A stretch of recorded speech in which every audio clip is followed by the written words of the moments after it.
There are plenty of seats in the front here.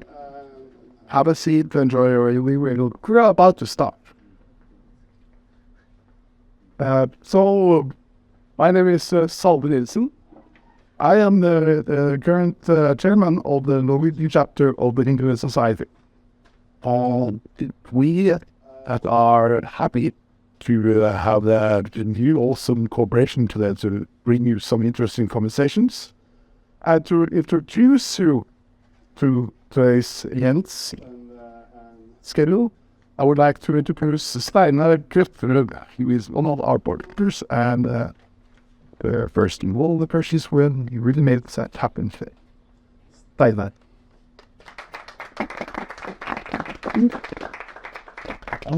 Very close to the first accident today anyway. But let's hope that goes.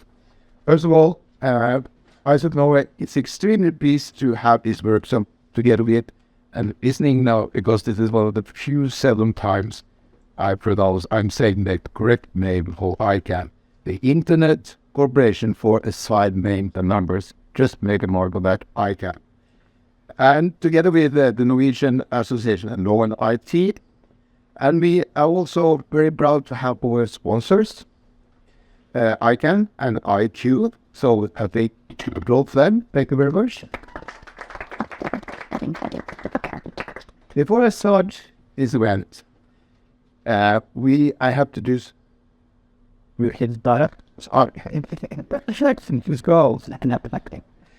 I had to make some sort of analysis. So first of all, this event is live streamed and recorded. So whatever you do, it's been there forever. It will be there forever. The presentations will be published on isoc.global. There you will find the main here address page. And between the three slots, there will be some short breaks because you have to make the speakers then mic'd up and do some technical stuff. So that's something that you have to be aware of. There will be a short break, but we will be in this room. And after this event, we will have some refreshment. You're looking behind you, and there is a bar, and we will serve you some nice stuff. So, the first slot is an introduction to ICANN, and you remember what it stands for now. Everybody will do a test. It's held by Christopher Mondini. Christopher Mondini is Vice President, Stakeholder Engagement, Europe, and Managing Director for Europe, and is based in Brussels. So, a great welcome to you, and I'm looking forward to your presentation. I just do the rest of them, and then we go into it. The second slot is about cybersecurity and EU's NIS2 directive. This is, in my view, extremely interesting because it's something that will most likely infect one way or another the business we're in on the internet. The speakers here are Lise Fuhr, and she is Director General, European Telecom Network Operations Association, also known as ETNO, but it's not ET.NO, it's ETNO. Elena Plexida, she is ICANN Vice President for Government and IQ Engagement. And we have Håkon Styri, who is a Senior Advisor at the Norwegian National Security Authority, in Norwegian called NSM. For this slot, we had Tobias to be a moderator, but where is Tobias?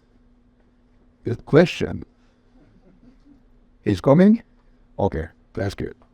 Tobias is a Norwegian, he is employed by the Norwegian Research Center for Computer and Law at the University of Oslo. Then, the last session, we have a short break, you remember that. It's about DNS abuse. And we are pleased to have the following speakers. Sian Lloyd from ICANN is the lead security, stability and resiliency specialist. Hilde Thune, who is a managing director of Norid, which is the register operator for .no. And we have Rolf Larsson, who is the chairman for iq.global AS. This session will be moderated by Sebastian Felix-Schweber, who is Associate Professor / Head of Center for Information and Innovation Law, something that I can't pronounce in English, UCP. That means something in Copenhagen, doesn't it? Yes, very close to it. Okay, so I'm definitely looking forward to this. It's one of the biggest events ever taken place by ICANN in Norway. So let's hope that we manage to do this in a full and a good scale. Welcome to the stage, Chris, and take your word. Continue.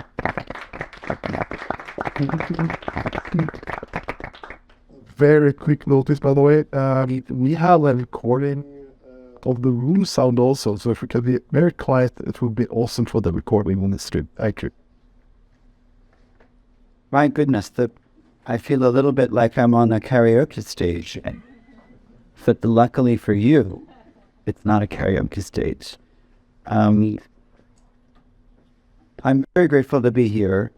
I just want to say, so many of you have done so much work to set this up, and we've had a very warm welcome from a number of Internet stakeholders across Norway. Of course, the Internet Society and our Global IQ, the fellow partners, the academic community, government stakeholders here in Norway, NORAD, and others. And so I'm very grateful. We're very happy and proud to have a partnership with you here. And I did also want to especially say thank you to Standard for being a driving force for all of this. And I did promise also for those of you that are already members of the Internet Society of Norway that you must consider joining the board.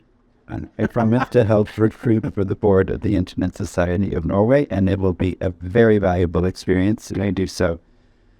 My name is Chris Mondini. I sit in Brussels, organizing the European region for Internet. Internet Corporation for Assigned Names and Numbers, which is ICANN, of course. We will know it by the end of the presentation.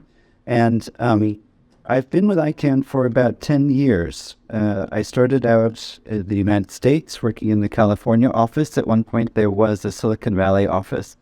And then through the headquarters in Los Angeles, because if anybody asks where the internet was born, a good answer is Los Angeles. And I had a career in diplomacy and a career in technology consulting before that, but I'm really happy to be using my technology regulatory skills for the good of an expanding global internet. When I give a talk, I really usually always start out by saying, though we call it the internet, it is, of course, a network of networks. And these are independently owned and operated networks that choose to interconnect voluntarily because they use common systems, common standards, common protocols. And among the most important of these, the one that the originators of the internet struggled but could not succeed in making completely decentralized is the addressing system, or the system of unique identifiers, as we call them. So again, in that name, Internet Corporation for Assigned Names and Numbers, you have the two big categories of these identifiers. The numeric addresses that identify parts of the network or devices. We're up to many tens of billions of devices connected now. And of course, the systems that convert to domain names, which are largely what we as humans can remember and use to navigate the internet. And when you think that there are tens of billions of devices, and in the last 10 years that I worked at ICANN, we've gone from 3.5 billion internet users to about 5.5 billion internet users. It's quite an amazing and incredible success story for the system that so many of you here have worked in for many, many years, and many of you depend on. I was chatting with a few of you before the event, and you come from sectors like construction or sectors like maritime and shipping and software, and you're all here because you know that every sector now is depending on the systems that keep the internet global, expanding, interoperable, and we all depend on it. So the ICANN organization that I'm part of is about 400 people. We're in about 38 countries. And I would say our main focus is the administration and the operation of the domain name system, this addressing system that I discussed, with a lot of important technical partners, regional partners like the right and some partners like Norwich and others. It's a distributed network of partners that make that happen. We are also very involved in convening a community. And so you'll hear this distinction between the ICANN organization for which I work as a paid employee and the ICANN community. And the community, it's around about, we tried to quantify about 10,000 people who have passed through policymaking at one point or another at ICANN, from business, civil society, government, academia, internet users, all in different structures that meet to make policies. And when I say policies, I like to think of them as innovations and developments in these systems, these addressing systems, because they're not static. They have to evolve to meet the needs of the world of the internet users. So we have this administrative technical operations function. We have this convening a global community. Every country in the world, 180 plus of them are represented on the governmental advisory committee alone from all those stakeholder categories that I mentioned. And then at the same time, we're spending increasing time really responding to what some of the risks are. And of course, we're hearing about them. We'll be hearing from some of my colleagues and some of the people that Steiner introduced about abusive practices on the internet, and so several projects to address that. And also monitoring well-meaning, well-intentioned legislation or regulatory activity that can inadvertently have an effect on how these underlying systems work. But the fun, exciting, innovative part of what we're working on really is in what this community produces, what it puts out.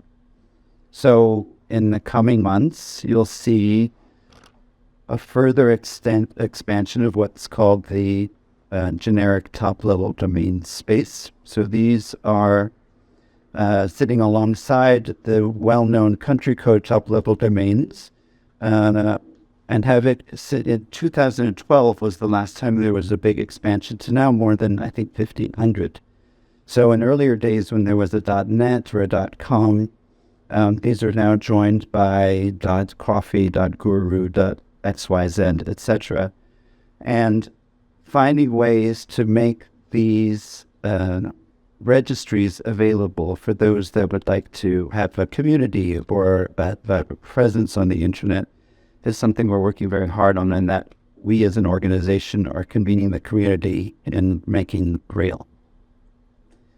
The most exciting part of that, though, I think, is in what is a very, I would say, inspiring, almost heartwarming part of the work, which is in internationalized domain names. So if you can imagine that in parts of the world which use different alphabets or scripts, even today, that an internet user needs to find a keyboard that will have a www dots and Latin script. And if you're the next billion users and you're speaking in Devanagari or Arabic, or you use a Cyrillic alphabet, if you're sitting in Chennai or Hokkaido, you don't want to have to do that anymore. And what's amazing is that all of the volunteer efforts of many people across our community, linguists, technical experts, they get together and they make what will be the future internet, which people will be able to experience 100% in their own language, in their own alphabet. And of course, all of the software systems need to be compatible with these new names. And so there's a big effort across the community and a great deal of an investment, in fact, in what we call universal acceptance, which is going to talk to everyone. I've been to headquarters in Silicon Valley companies with a colleague from India, and we showed on a device, we said, look, there are 250 million people that have these domains in its particular scripts, but yet when they try to sign up for your transportation service, unnamed transportation service, they can't do it, and that gets their attention. So it's very inspiring work because it really is about really continuing on the mission of the growing interoperable internet. We had some progress that the community has made that was announced just in the coming days about ways to comply with data protection laws, which involve deciding how to have a system, a pilot system, to make the unpublic portion of data that you might provide when you register a domain name available to certain approved requesters of this data. And so this has been really an arduous task among all of those stakeholder groups that I mentioned to comply with a lot of data protection regulations around the world.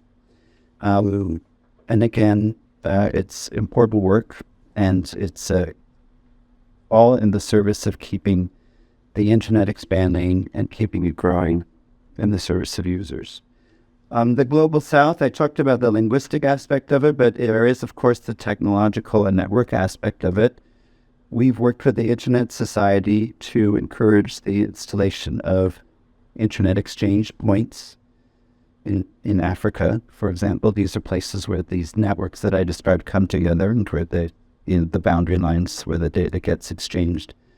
As ICANN, we manage something called a root server instance, a network of root servers, which are, I would say, the servers where the queries that your devices make to find out how to navigate the internet visit. And we've put a cluster of them in Nairobi recently, with another one to come elsewhere in Africa. And immediately we saw that the responsiveness and the resiliency and the patterns of the traffic improved to be closer to the user, to be faster, and again, to make the internet work better and be more meaningful for all of those that are joining it every day. A couple of the topics today that will be addressed is one that I alluded to, which is some of the regulatory aspects where sometimes in the current geopolitical climate, I would say, well-meaning, well-intentioned legislative or governmental initiatives sometimes can have unintended effects on what happens in this technical layer of the internet. And Plexida, as my colleague, will be just addressing that with her fellow panelists. And then I did allude to, I would say, abusive practices, both I would say the systems themselves and how they can be attacked, but also how the domain name system can be used to do other things. I mean, the domain name system really helps us to do everything, but when it helps people to do things like distribute phishing or malware, this is an area that we are seeking to increase knowledge and capacity and awareness among all of us who have a stake in mitigating those harms. So, in addition to recruiting for the Norway ISOC board, I'm also recruiting for ICANN. But the good thing is, I described this community, and you might say, well, who is in this community? And the secret is, you're already in the community. If you're using the internet, if you're depending upon it, you are part of the community, because what you do depends on the work of the many volunteers, and many of you have already volunteered many hours of your time to keep the internet and the domain name system and the unique identifiers upon which it works running. But you don't have to develop lots of hours. There are many easy ways to follow there, but you could do as little as signing up for a newsletter. We have a fantastic mailing list, email list that Gabby Shitek organizes, and Gabby is there in the back in her red outfit, so you can all find her and all find ways to get connected with her email address and an email list. And that is where we publicize our regular monthly webinars for the Nordic region on all kinds of topics, including topics that many of you propose. We convene this global community 3 times a year in a live, free, open meeting. And it's pre-pandemic, it was between 2,000 and 3,000 people, and I think we're quickly getting back to that size of meeting again from 160 plus countries, governments, business, civil society, domain name sector actors. The next one is next week. It's in sunny Cancun, but who needs Cancun when you have the sunshine here in Oslo, which I've been enjoying greatly. We have one in Washington, D.C. in June. And then in Hamburg, if you'd like to attend one a little bit closer, there's one in Hamburg. It's the third week of October. And you'll be able to see this community in action. And if you really want to dive in and sign up for our policy development work, or if you just want to join one of the structures of the community to be on an email list, or, as I said, a newsletter and email list, you can be that very cool person in your organization, and it's all about ICANN, and people can say, could you explain that to me? You can be that person. We have papers that we publish on governmental issues, on regulatory issues. We have excellent papers that our office of the CTO publishes, because I've met many academics here. And then finally, I just want to say, ISOC Norway is also what's called an at-large structure of ICANN. So this is a grouping of internet users that come and give the user perspective on all of these issues that I've addressed. And so when you're signing up with Salve and Steinar, you're also signing up with ICANN at-large structure. They are organized also on a European regional basis, and they run all kinds of awareness-raising and educational programs. So that's my recruitment speech, but as I said, I feel we've already recruited you. I am here with my colleagues to help you to get as involved as you would like to be, to answer all of your questions, but really most sincerely to thank you and all of the internet community here for the warm welcome, the open dialogue, and the awareness raising that you're such a good partner in. So thank you very much.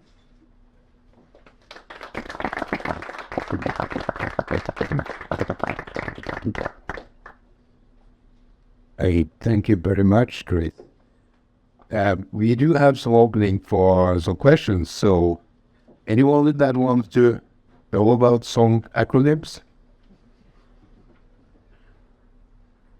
This is a decent audience. Yeah. So, as a thanks for your coming here. Are you going to a very warm and hot place? We're going to give you these. What I don't know the English word for that. It's Minton. yeah. So you have to promise me when you're on the board, and I will watch you for the couple, that you have to bring this one on and make a march. Yeah. Thank you. So that's good. Ooh, I have to be here.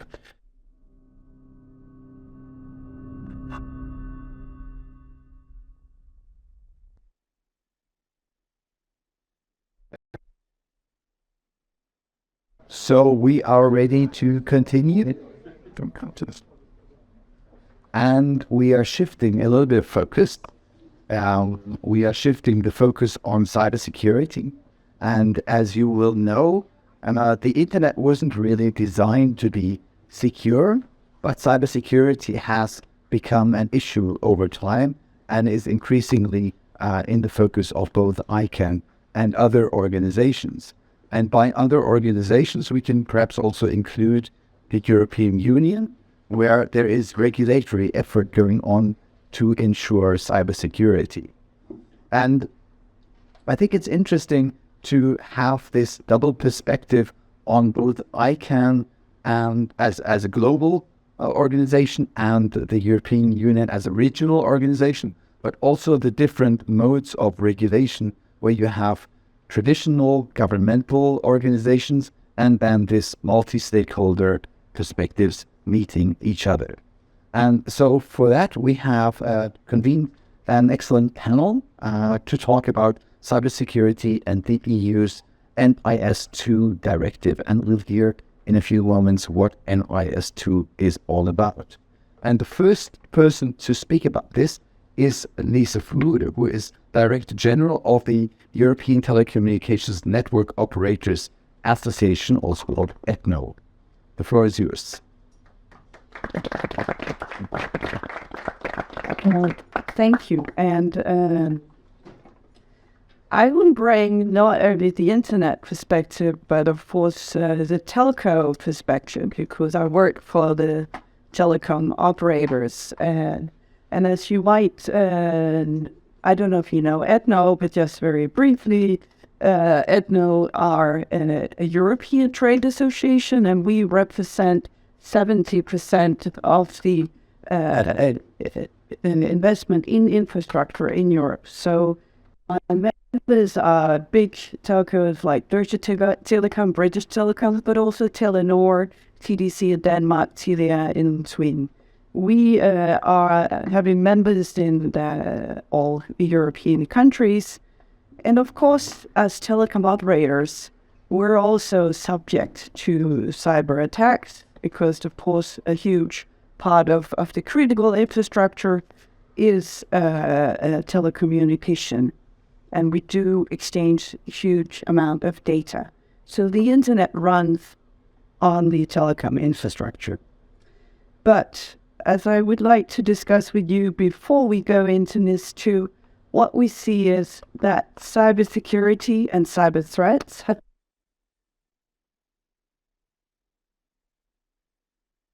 to create regulation and measures to reduce vulnerability and also increase the resilience of critical entities.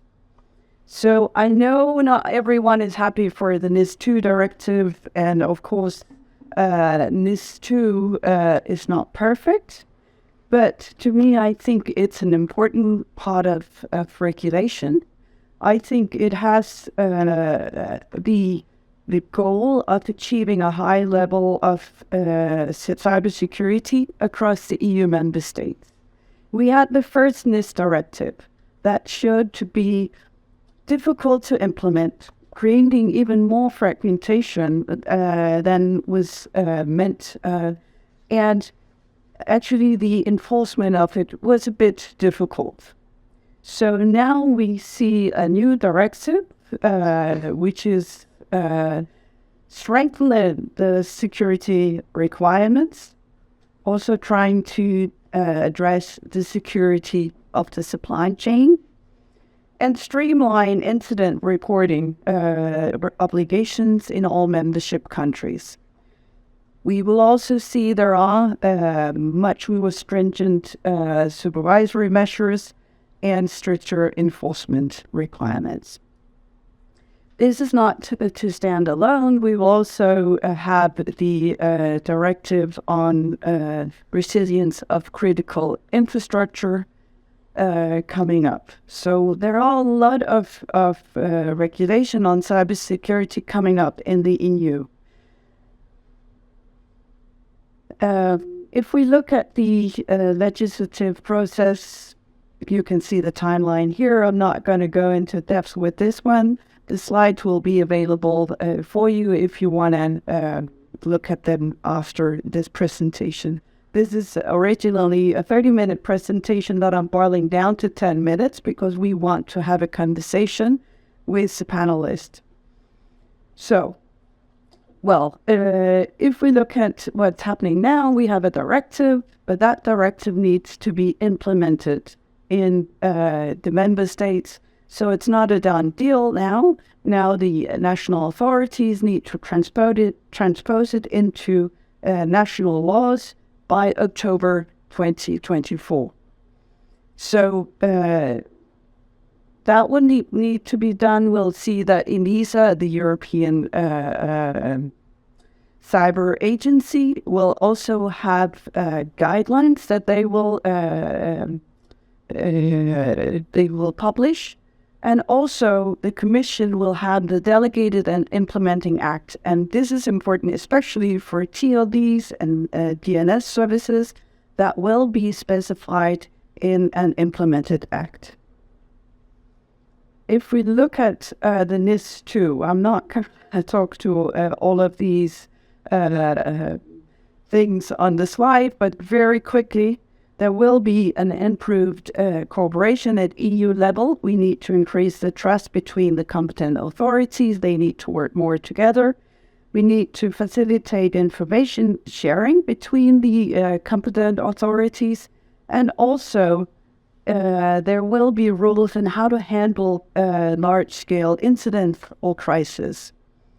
There needs to be stronger security requirements. but also the stronger enforcement and supervision, including harmonized sanctions for breaching of the directive. Today, it's a bit more, as I said, fragmented in each member state. So NIS2 is also reaching many more industries. Before, so that's one of the massive novelties of this directive, is that it's actually expanding the scope of who is included under regulation. It extends the scope to new sectors such as telecom, social media platforms, and also public administration. Thus, as I said before, the registries and DNS services. So, if we look at the risk management measures, concretely, the regulated entities will need to implement a number of cybersecurity risk management measures as part of their security policies, but also practices. And you can see this long list. Many of the registries, but also of the telecom operators, are already doing this today. So it's not like it's a huge shift. I think the biggest thing here is the reporting measures. So actually that we need to report.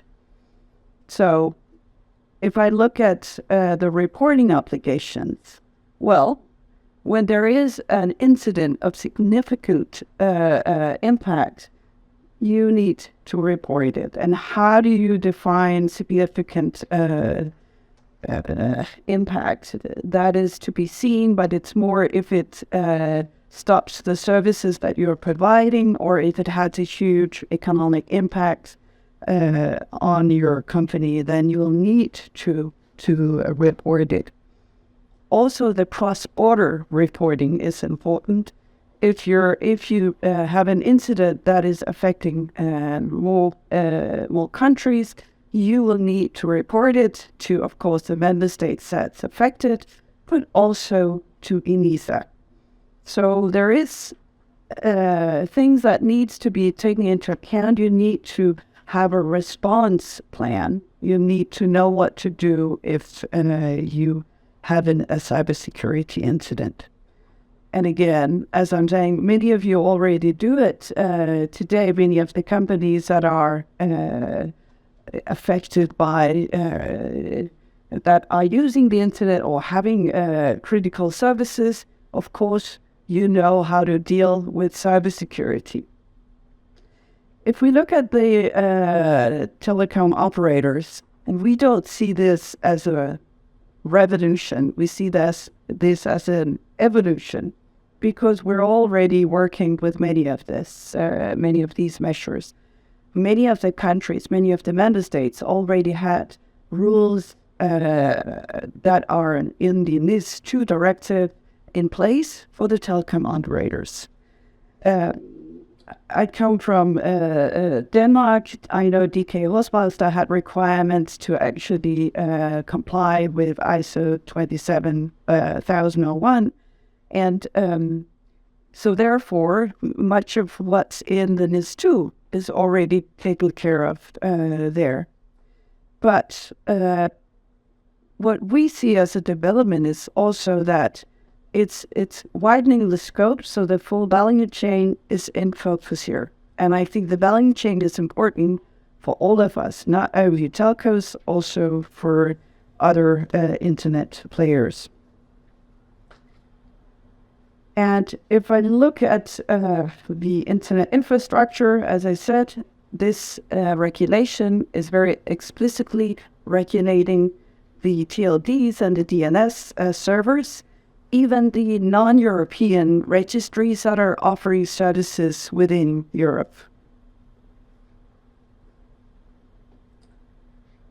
As I said also before, is the key aspect is the ICT supply chain. That's extremely important for the resilience of critical infrastructure, because what we see is that some of the breaches are made in the ICT supply chain. So the vendors also have their role to play. And here, if we look at NIS2, it might have a greater focus on the supply chain, but it doesn't really cover all of it. So we had hoped that NIS2 would cover everything, also the supply chain, but it doesn't. Of course, there are coordination with the vendors, and the vendors their products are partly defined by the services you want them to provide in the hardware and the software. But if we look at how the world develops right now, 5G, 6G is moving into softwareization. It's a much more virtualization of the networks, and the more virtual the networks becomes, the more vulnerable it becomes to attacks too. Of course, we see 5G as more secure than 4G, but we also know that the surfaces where attacks can happen becomes bigger. So there is a balance to be taken care of there, and we need to make sure that everyone who are delivering software, hardware, whatever, to telcos also needs to comply with NIS2. So this was raised with the Commission. So now the Commission have the Cyber Resilience Act, where they say, well, this will actually also cover many of the providers of the vendors of software and also the hardware. We see it as partly, but in the Cyber Resilience Act, what we see is that it takes into account that it needs to be security by design. We need to have life cycle support and update. And also there are some requests for vulnerability handling processes. But how it's going to be brought to light is still a question. The rules are not, the act is not decided. There's still negotiation going on in the EU. Plus, in the end, it's all about how it's implemented in each member state.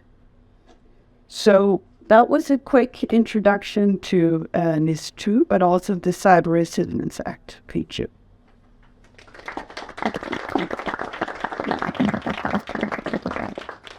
Excellent, thank you. So maybe we can then have the panel on the stage here, and Lise, if you want to end your presentation there. So we are now joined also by Elena Plexida, who is the Vice President of ICANN for Government and IGO Engagement, and also Håkon Styri, who is a Senior Advisor for the Norwegian National Security Authority. And what we have in the plan for the next minutes is that both Elena and Håkon will give initial presentations on their perspectives, and then we can have discussions. But perhaps before going to the first presentation by Elena, let me check if there are any questions to Lise's perspective. And you won't be able to ask the question now, but just to check who has questions. We have one person there. 2. Okay, excellent. 3. 4. Excellent. Good. Then we have 4 questions in line for you later. But first we go to Elena. The floor is yours. I'm very grateful to Lise actually, because she gave a very thorough explanation of what is NIS2 about. So now I can jump right into the effects, if you will, and really from the internet side. And when I say internet, for us, ICANN and the family of technical organizations that we do this work, so the IBs and the IPFs, internet is really the fundamentals, right? The unique identifiers and the IP protocols that help them come all together. So when I say internet, always I refer to the fundamentals. Right, so what would the effect of NIS2 legislation be this side? And I mean from a security standpoint. So NIS2 is all about maintaining more security. What would that be? There is no question as to the fact that the DNS is critical. Of course, it's absolutely critical, no doubt of that. As he says, the cybersecurity risk management measures that are laid down in NIS2 are nothing crazy, apparently. Any operator in the space that actually respects itself already does it in one way or another. Or anyway, if the operators who respect themselves, then do it. So if there are any operators out there that do not respect themselves, then maybe you can say that through the legislation that will have to implement these measures now. So in that regard, less maybe we'll see a more secure space. I would rather like to focus though on the scope of application of those measures and the obligations. The scope and the approach. Initially, and I'm sure that will take this dive in the past, but it's important. In history, as the NIS2 proposal came out, then it was envisaged that it would include DNS operators all the way to the root servers and the root of the internet. The root server operators are sharing around the world. 2 of them are new. They have hundreds of distances that all they do is they propagate the hardness for the rest of the world, the roots. So then our queries get resolved fast and securely and resilient. That's the idea. Okay, so the EU proposed that it would impose regulation on all of them, be it in Europe or outside Europe. Bear in mind that these operators offer their services voluntarily for the public interest, for the sake of the world. So, exposing these operators in regulation and in fines that NIS2 also includes would probably have had the bad outcome of making them withdraw from the service. At some point during the negotiations, the Council had realized that this is not the way to go, so a compromise that they were picking, and just saying this for the sake of the argument, a compromise that they were considering was, let's put a threshold and see if you have more than 10 meters in Europe, then you will be in regulation. If not, you will not be. But what will have been the effect of that one? Everyone would have dropped to 10 instances so as not to be in the regulation. What I'm trying to say here is that what would have happened if this would have been in the regulation is that we would have had less of these meters. The whole reason that the domain system is secure and resilient is that we have many of pledges. So in that respect, NIS2 would have had the exact opposite outcome of what the intended outcome was. So in this space, less is less secure. For the rest of the DNS operators, there has been an effort to actually put in scope those that make sense, but I have to say that still there are a lot of events that by no way are critical and still are in scope. Anyway, why am I bothering you with the root server operators which are now edited out of NIS2? The reason I'm still raising with you is the approach to security. So we see, because of what Lise mentioned at the beginning, so there are very real problems that I have to say they're on the internet, and the fundamentals are there to give you the glue to have a global internet. Everything else comes on top, and up there will have many issues and security issues. But because of this, we see legislators and how the work is going in Europe, but Europe, if you will, is very there, thinking about, okay, how am I going to make it that more secure? What am I going to do for my citizens? Which is, of course, a national consideration, right? In Europe, we'll have the principle of digital sovereignty, what we are uploading. What we're seeing is that digital sovereignty is applied the same way it is applied in tables or it's applied to software, all the way on applications of it, all the way down to the fundamentals of the internet.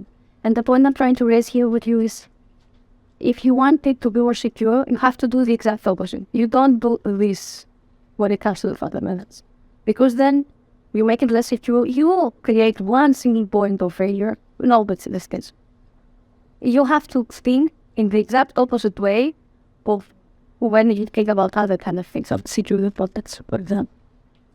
So that's the reason I'm raising that here with you. We see that not only in NIS2, but here and there in other regulations that come from the European Commission.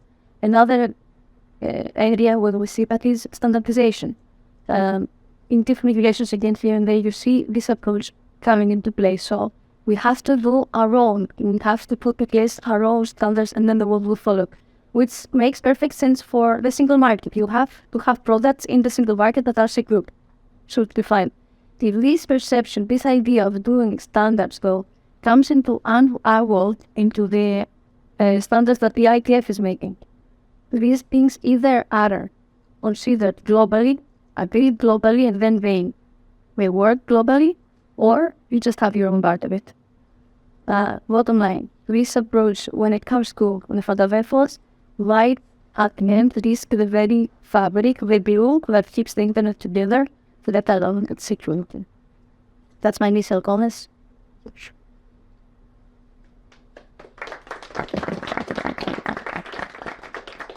Thank you very much, Elena. And let me check again.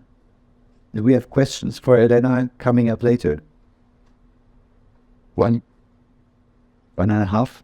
Okay, good. I also have a question. Excellent. Then we can continue with Håkon Styri. Thank you. So, just to introduce myself, it's being used as a senior advisor at the Norwegian National Security Authorities is not what I really want to represent and talk about today. So I'll start 30 years ago when I started working at the Telenor, the Norwegian Telecom, before the Fuhr relation, as a research scientist. I was more or less quickly known as a guy who talked about the internet being able to carry the entire communication services in the telecom effort. So the bad scientist. Today, all these days, I'm talking about the danger of losing internet information because it carries everything. So somehow, by luck, I was right about this projection. I was also lucky enough to be part of something called the Internet Telephony Consortium at MIT and Harvard University, where we actually modeled and made it actually prove that it was possible to have telephony and any kind of service carried by the internet. So that's been quite a fun story. So the NIS2 Directive, the stock, where I got involved in that.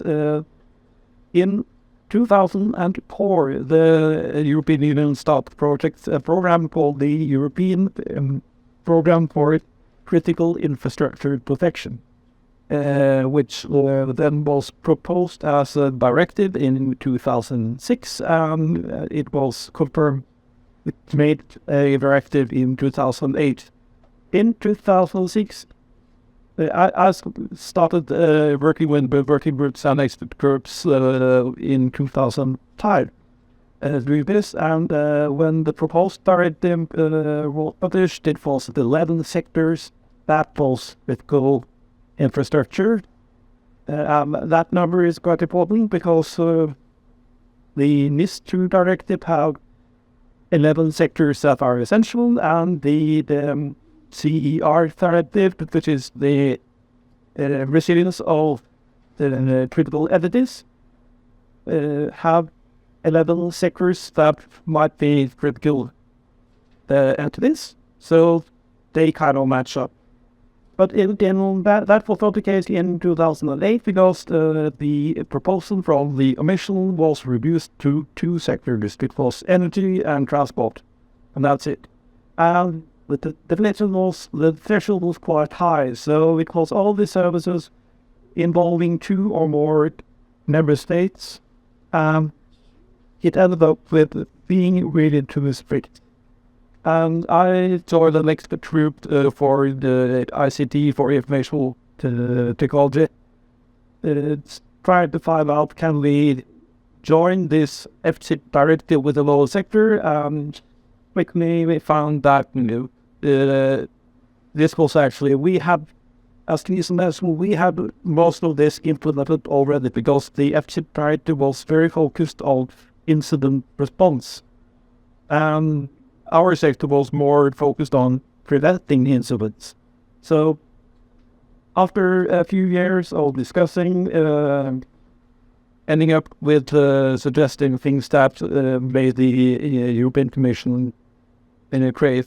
First, they made a cybersecurity policy, and recently after that, it became a cybersecurity strategy in 2013, and then the work with this directive, the first NIS directive started. And that is now history, so, but it's kind of a good story because after working with the NIS directive and evaluating that, NIS 2 directive picked up expanding, and it got a sibling, which is the resilience of critical entities. And these are really sibling directives. With the zero directive, the resilience of critical entities is the non-cyber, and NIS 2 directive is the cyber. It's explicitly noted that both have a risk management approach for that is all hazards, which is for some of the cybersecurity people are working with intended threats only, and this directive is all hazards. It's very important. This directive has a cooperation group. The same thing is for the resilience of critical entities. And both directives states that these two groups must have joint meetings every year. Any critical infrastructure that is pointed out in the resilience of critical entities directive is automatically inside pointed in the NIS directive. So the non-cyber directive makes new services encryption NIS directive, and that is disregarding size. This directive in most of the size it's larger than SMB disciplines and public versions. And then some things are disregarding size like DNS. So it's quite inclusive, and there are two directives, one cyber that is actually working in pair. So note that these will work in a way. We have the legislation the Civil Protection Act. They implemented the FCIP directive in 2012. Yes, 2012. So that directive have been implemented and will now be then replaced by the resilience of critical entities directive at some stage. But this will happen in concept within this directive because they are like this. The Civil Protection Act is the Directive for Civil Protection, includes the Authoritative Batch Act. So we need actually in implementing these directives in Norway, we need that several authorities will have to cooperate for making this really happen again, and we all know matter it should happen. Also, we have a third directive, which is a third act, which is DORA, which is the financial sector. So it's a trinity of two directives and one act, but especially this directive and the resilience of critical entities are really joined together.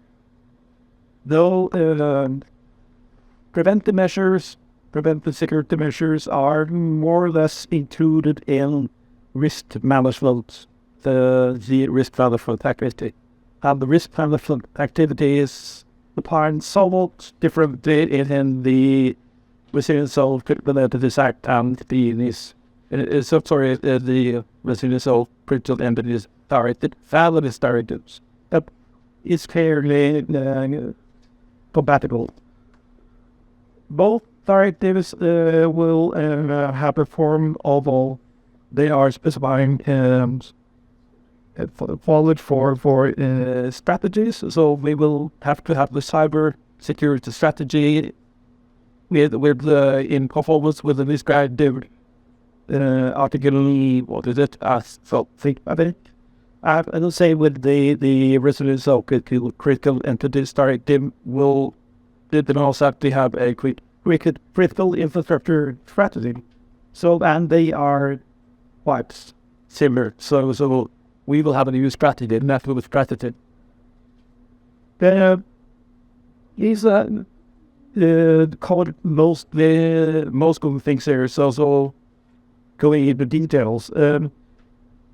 I should mention that incident response is quite important if we recycling. That incident response takes priority for reporting. So if the incident response activity is critical, you tell the reporting until they actually can manage to do this. So it's very important that there are quite a few details in the recital that you should read and understand. There have been lots of changes in this new directive since it was proposed. So one of them is supply chain risk management is also included. That is a fourth European Union critical entities. But still, Lise has the diagram of the 2020 Telecom incident report, which actually was supported by. I was happy enough to retire, be part of the movement to time this report in 2012. It was a long report, 10 years of reporting. In 2021, they actually reported that the third party, the root cause, that is root cause in the supply chain was about 19% of the incidents. Compared with the IBM cost of the data breach report last year, they report about 21% is supply chain root cause. So it's multiples of every 1 of 5 incidents seems to be the cause in the supply chain. That's right.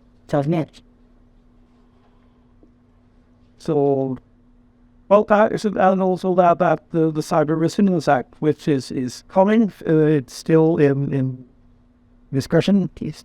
The committee in the European Parliament have not they've reported, but it's stated that it probably will cover about 10% of products. So 90% of products will not be covered by the detailed requirements in that act.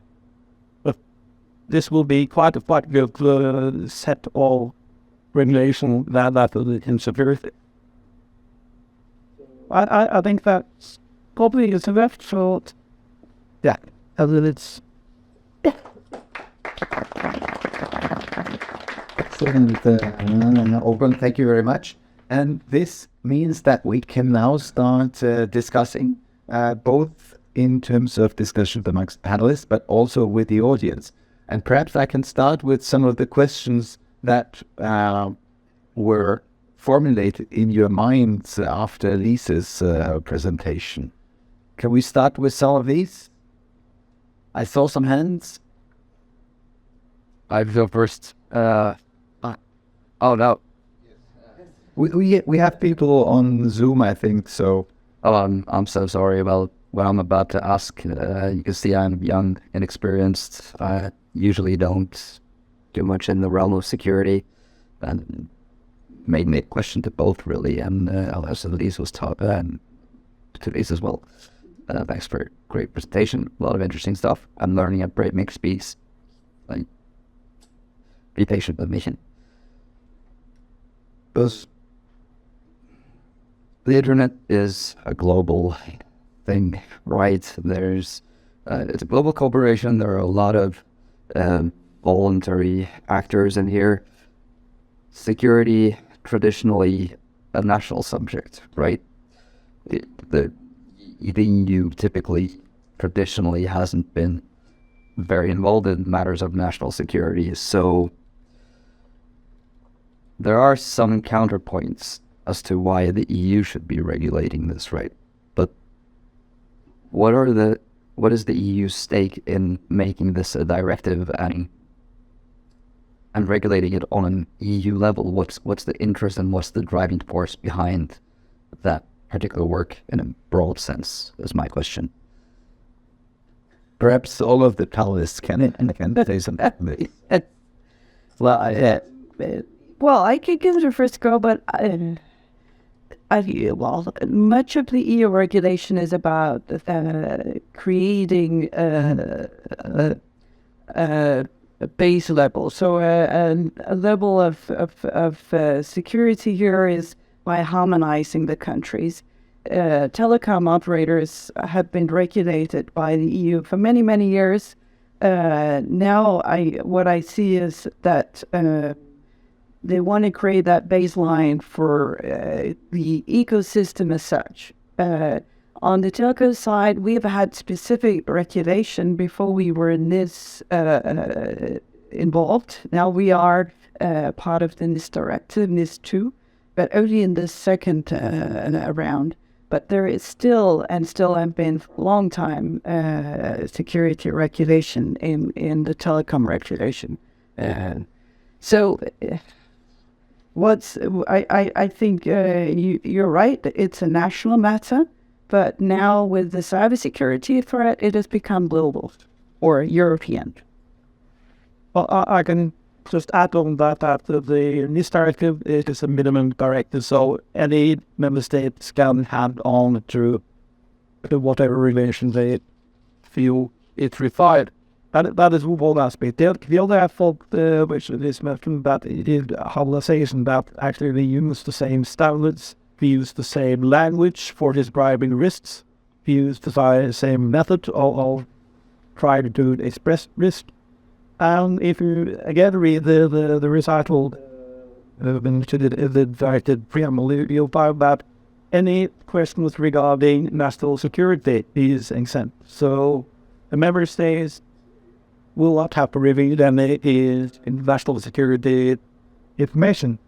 The problem here is that because even if we have something called fundamental national functions that are covered by the national debt, so we will have to restrict the information about these entities, but we will have to report incidents if they are inside this directive for sharing information.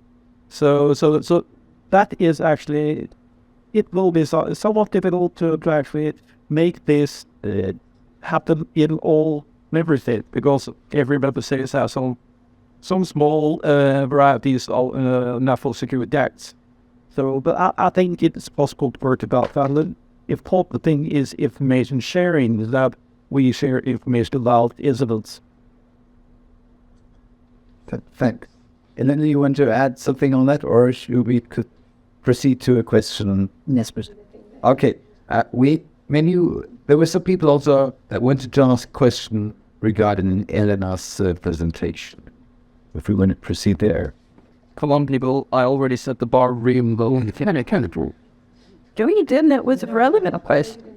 I'm going to ask and add question about the first presenter instead. Because this too has some worrying aspects. I mean, I can't use the excuse for being a newbie. I'm on Alvestam, member of the ICANN board, and also an open source developer. So when this too looks like it's trying to secure the supply chain by composing restrictions and fines, and the possibility of fines all the way down the supply chain. And how do you see the open source ecosystem operating in this environment? How do I see it? As I see it right now, and this should not include the vendors. So that has been part of this. It's if you deliver an open source to a registry, the registry would be the ones who are a charge, and they would be viable if you, as an open source, if they're using your open source. So the open source under NIS2 might not be threatened. It could be under the Cyber Resilience Act, and I don't know how that will be end up being.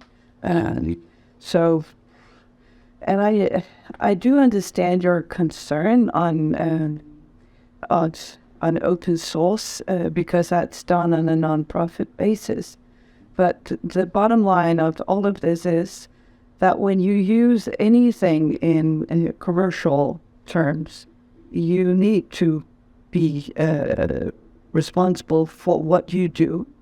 And that doesn't foresee open source, and I don't know how that's actually taken in. Maybe you know more about where the open source lies in all of this. Well, the supply chain part is apparently only the European critical entities, but still it is a same problem really to open source responsibility all acting to do this in a proper way, because lots of repositories are no longer maintained. They might even not even know who took part in whatever actions that caused someone would miss it. So I don't know how they are actually going to include this in with Mahler rather than source. But what is more important is that disclosure of vulnerabilities will be improved within this new directive. So that is a good thing. So that might be the ultimate, that because we have more speed related on disclosing vulnerabilities, the responsibility of not disclosing the vulnerabilities is less of a problem. Hope so. And the stakeholder is right in the CRA, and there is a position adopted that needs to be, but in the CRA we don't have a position. I'm just curious if it has been raised during the consultation on the CRA, because I think that's an important point, saying you do have an ecosystem of open source and nonprofit that has a different kind of value and also purpose that needs to be taken into account. But in the end, it also needs to be trustworthy. So how do you actually balance that? And that I'm not really sure it was raised in the thinking of the proposal, because as you know, sometimes you have a public consultation that doesn't really give you a very clear view of where things are going. But that said, our colleagues from ISOC looked into it and have seen a very comprehensive piece about that, and the effects. Hope it will be taken into consideration as negotiations proceed. Excellent. Did we have other questions for Elena? Hi, I'm Lise. I'm the board member, current president of Norway Chapter, ICE. I have a question for actually kind of more of all of you, and it's playing further on what Harald just asked here, and I would like to add a little bit of information which I hope will help add some weight to the issue. I've seen some numbers that in the European markets, 92% of all applications written use open source software as part of their supply chain, their dependencies. And I would like also to correct that, maybe I want to adjust some of your ideas on what we're talking about here. We're not talking about non-profits. We're talking about volunteer work. People who, in their own time, do something they love, and others find it useful and use it because it's been given away in a very beneficial term and an open source license. And for me, this sounds like we are about to introduce some regulation that will be frankly ignored. It will. There's if 20% of all issues that are out there are related to supply chain issues, And 92% of those again are open source related. And who knows how many of them, these again are purely open, volunteer driven. Should we enforce people by knocking on people, these laws on the doors of their homes, or should we introduce some the requirements to businesses that they take the liability of this, and in that case, maybe force businesses to have an ongoing lively relationship with open source developers all over the world? What do you have any thoughts on this topic? I'd love to hear what you think. I could supplement your numbers that an estimate is that 3/4 of the code existing overall is open. One thing is derivatives and liabilities. Another thing is licensing, because there are quite a few issues where people, open source groups or publishers, others have license on their open source code, and it's not used as it's supposed to be in that. So there are quite extensive analysis being done here, and the notion of proprietary software that is written in-house, everything, every line code is very rare. There is some code that's written this way, it's very little. So I think if the legislators are not observing the reality that the map and the terrain is not I think there is a price. But before we continue with Lise, am I understanding the question correctly? That so Elena, you're saying that the issue is not with the NIS2, but with the Cyber Resilience Act proposal. And what part of the Cyber Resilience Act proposal is the specific challenge to open source? I have to say, to start with a disclaimer, this is Norwegian Mahler. This is the fundamentals. And but surprisingly, still have a knife, so I don't know that the particular articles.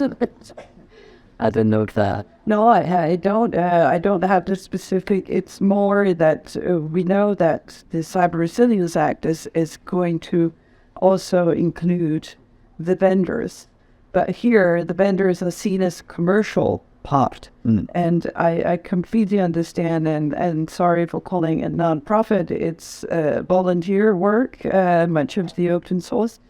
I think it's an interesting dilemma, because open source is an important part of our digital ecosystem today. But we also have cybersecurity, which is a basic threat to our lives if we don't take care of cybersecurity. So I'm not saying that open source should be held liable, but if you use open source code in commercial software, you need to be liable not as the open source developer, but those who are using it for commercial purposes. So to me, there is someone who benefits from open source in a commercial way. They need to be liable, because you sell people also a product that they need to trust. Right. I guess we also need to continue the discussion on open source and Cyber Resilience Act when we have a more specific discussion of that act. But yes, follow up here. Yeah, so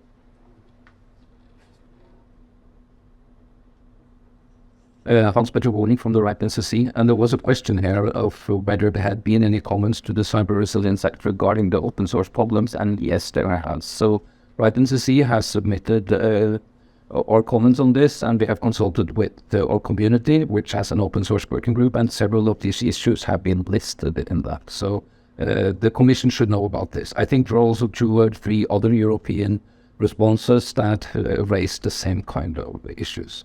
And just to add, I agree with Lise here that, somebody has to be responsible for providing a secure service. And if you use open source, I would think it's unreasonable to try to pass all the buck to the producer of open source.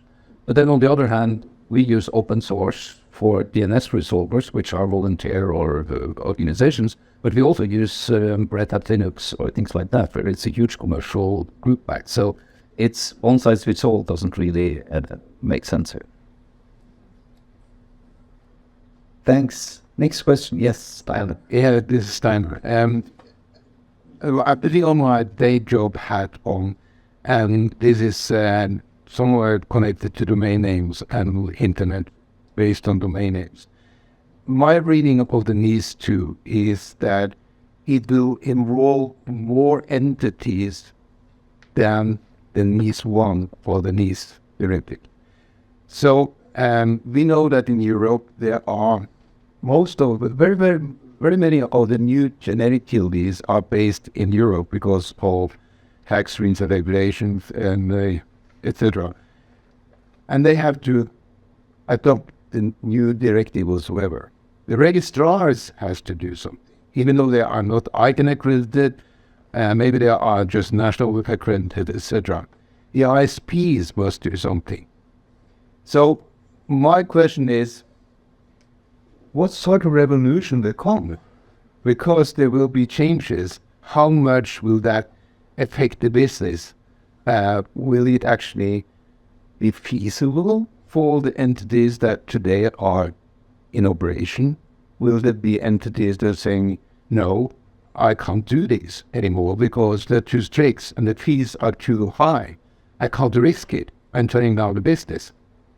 Something that actually I've read from ISOC in a report based in set in 2021. But anyway, I don't think that is completely valid. But my question is, what you're thinking about how much will this kind of change the business about the registry operators, registrars, ISPs, etc.? Thank you.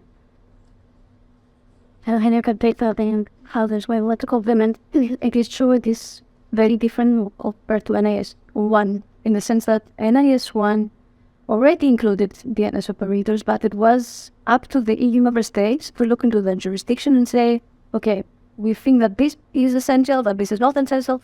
Now, for the sake of harmonization, and because different member states do very different things when it comes to the domain and system operators, automatically, if you're a DNS operator, no matter what, you are essential. Which as I was saying before, it does make sense in some regard because yes, DNS is super essential, but in another regard, it does capture entities that by no means are neither essential nor important.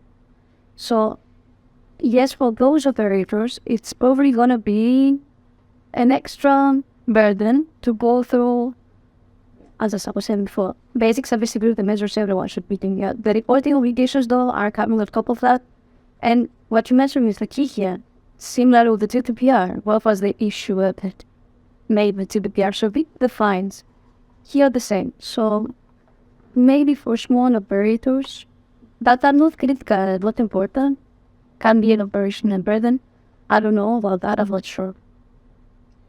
I think the burden is going to be bigger, of course, on all the small ones, but also on the cyber agencies around in Europe, because they need to actually get all the reportings. They need to supervise and also look into compliance, etc.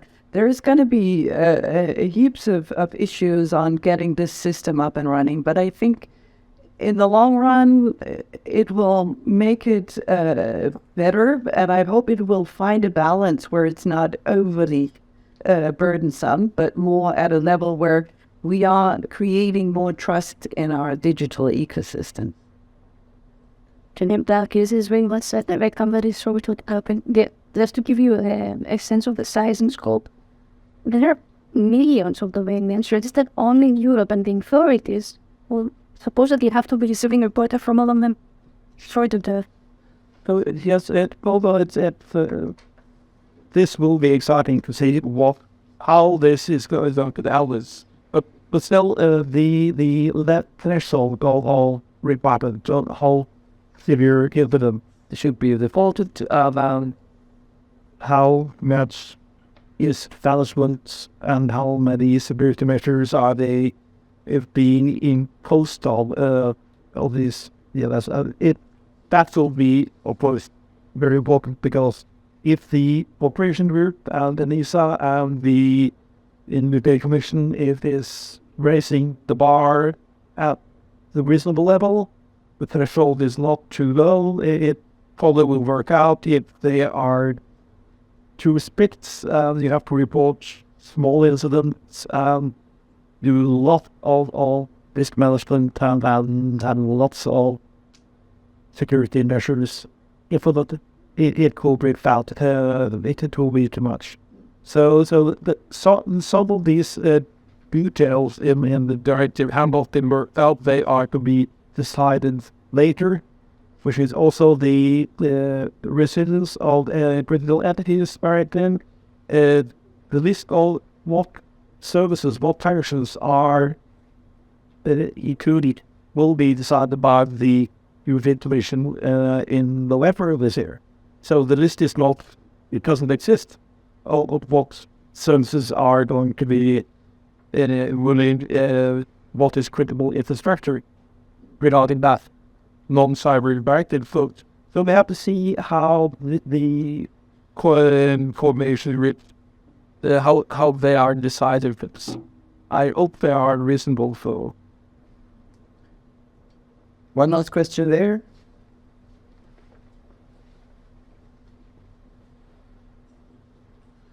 So I was actually going to ask the same question as Solve before, but when I'm sitting here, I'm getting a completely new question rising.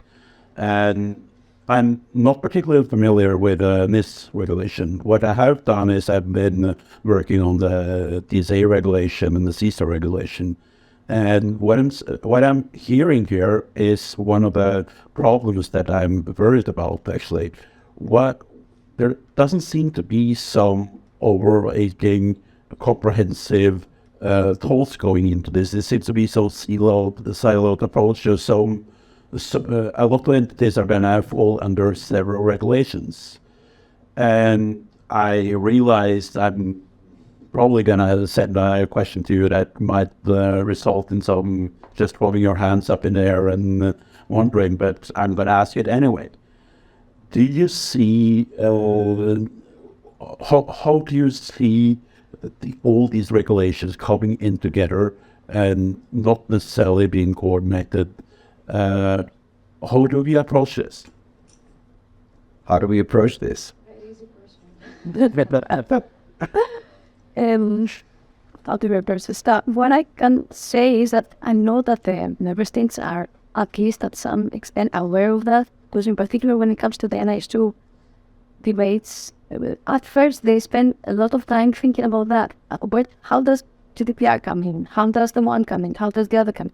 I don't know to what extent they were very successful, but there is some level of awareness, that's my point. How do we approach that? We're very fortunate in the fact that the EU was very open to input throughout the processes, right? The EU, when something is being perceived, but also when it's implemented. I think we have to help connect the dots for them if they're not being implemented. Coming from the telco side, we are subject to regulation on cybersecurity and many laws and our acts and directives.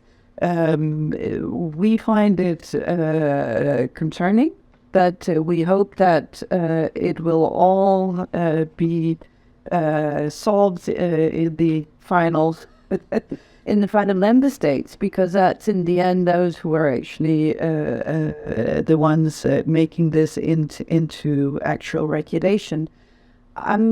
We're not against NIS2. We're just hoping that they're not contradicting each other, and we hope everything will be clear, so we're not having one regulation contradict another. But it is a concern. It is also, I think, regarding question 2 will be in these expert groups that are supporting the European Commission in their own decisions. really, if they are good people who know the topics and know the troubles and know the business, know all the sectors that are involved there, it will hopefully work out. If they are too eager to not really, if they don't know what they're doing, they can do great damage by being too detailed. I know from experience, unfortunately, because I've been working about almost all year with the Article 18, which is with reporting the European member states level of security.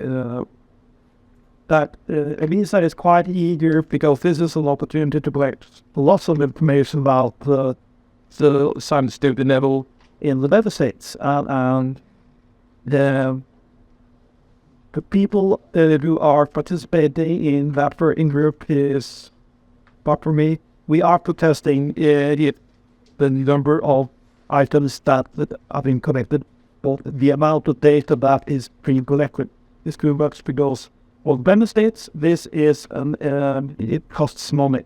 It's an expense. So we are actually taking part in some discussions that don't always do it because then it'll be too expensive and we'll just talk about the legislation will not work. Yes. Well, thank you very much. I'm getting conflicting signals here. On the one hand, there are more questions to be discussed. On the other hand, I'm getting signals that we need to conclude and move on to the next session. But there will be an opportunity to discuss also after the next session and also perhaps during the break. So many thanks to all of you who asked questions, and many thanks to our excellent panelists.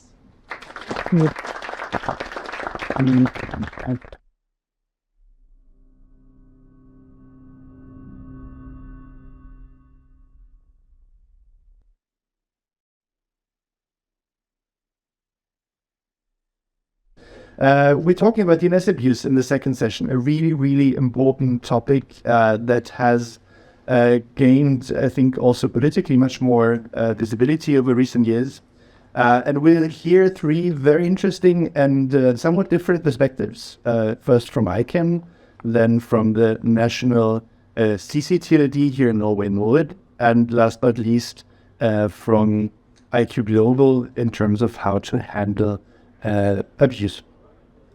So, but without further ado, I would welcome Sean Lloyd, who will tell us a little about DNS abuse mitigation in the GTD context. So we'll hear, I think, a little about the DAR, the Domain Abuse Activity Reporting, as well as some perspectives regarding pandemic-related malicious domains. And maybe we just give it another second or so until everybody finds his and her seats. Was unseated. Sorry. We forward. Wonderful. Sean, the floor is yours.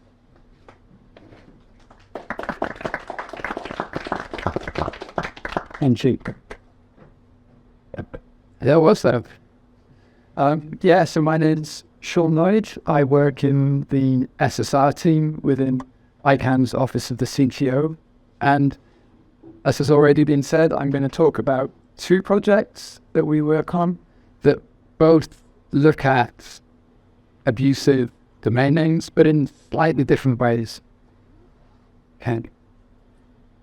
So the first project is a fairly long-running project now. It's been running since 2018, and it's called Domain Abuse Activity Reporting, or DAR. And it's really about looking at metrics. So it was designing this as a system to look at security threats, to look at domains that have been reported to us as being abusive across top-level domains. And the initial idea was to publish the methodology, to put it out for consultation, to get feedback, and then produce the system that would enable people to replicate it and look at the data that we're looking at and maybe come to different conclusions to the ones that we come to, but actually from the same data. So we thought that would be interesting. this is going to be a very brief overview of it. So there's a link here to where you can find more detail about this one. So in essence, it's a very simple idea. We have the TLD zones, we have the GTLD zones, the generic top-level domains.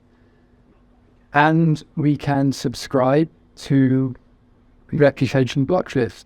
So some of these are commercial, and the likes of Spamhaus, Serval, will probably heard of. And some of these are open source, and things like Fish Tank and APWG publish a lot of interesting data. And if you combine those, you can look at how abuse is distributed across the TLD.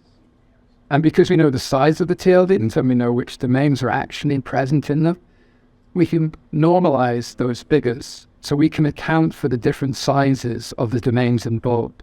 Because obviously a larger zone is likely to have a larger actual number of abuse domains, but the proportions may well be different. So the idea is that the data can be used to report, it can be used to look at trends and report on historical data evolution of events and so on. We're not envisaging this data to be used to look at mitigation of these abusive domains. We're not imagining that it can be used to do anything other than what the data contains. So it can't tell us whether domains are malicious registrations or compromised domains, because sometimes we just don't know. It's appeared on one of our feeds, so we can apportion it to whether it's phishing or malware, but we can't tell you any more than that. So we're not inferring more information than is contained within the data that we're consuming. And we're also not looking to rank TLDs. We're not, we'll see some graphs from the reports, but they're all anonymous. We're not labeling which TLD is which, so you can say, oh, this one's better than that one. That's not the intention of this system at all. So the system produces monthly reports, and again, the link is on the slide, so you can see these going back in time. We separate the GTLDs into two groups: legacy, which are those delegated pre-2010, and new GTLDs, so all the current batch. And we break down the abuse metrics by those categories. So we've got spam, we've got malware, we've got phishing, and we've got command and control. And you can see how these things differ between the different populations of TLDs. We can look at how things have evolved over the previous 12 months. Literally, if you took a report from 11 months ago, it would have this same thing, but going back to the previous 12 months, all of these things, just looking at how things evolve over time. We can also look, of course, per TLD, so we can kind of normalize and plot these things. So here we've got the size of the TLD versus the median count of threat domains that we've seen. And again, the legacy and the new GTLDs are kind of separated, but we're not labeling, we're not telling you which is which.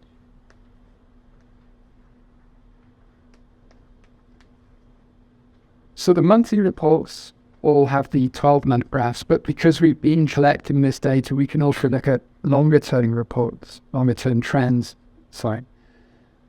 things going back a number of years, and the dashed vertical line on these graphs is when the GDPR regulation came into force.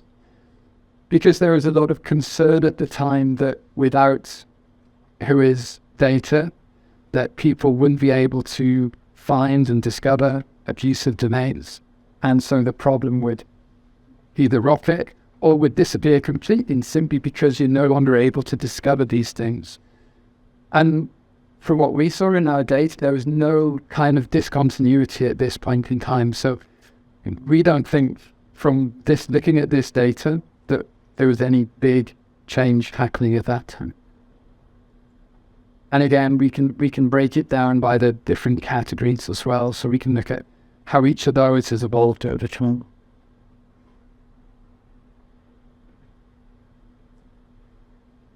We also invite CCTLDs to take part. They have a slightly different report that they receive because it's individualized towards them. And looks something like this, where they get compared to the populations we've seen in the standard monthly reports and also the other CCTLDs, but not on an individual basis, if that makes sense. So they see their own data, they see the aggregate data of everyone else. They don't see any kind of comparison other than that. They don't see who's doing. So this project has been running for a while, and we have a number of things on our to-do list, things that are going to happen, some of which are perhaps more interesting than others to the sort of lay audience, if you like, the people who aren't running a TLD and consuming their own data.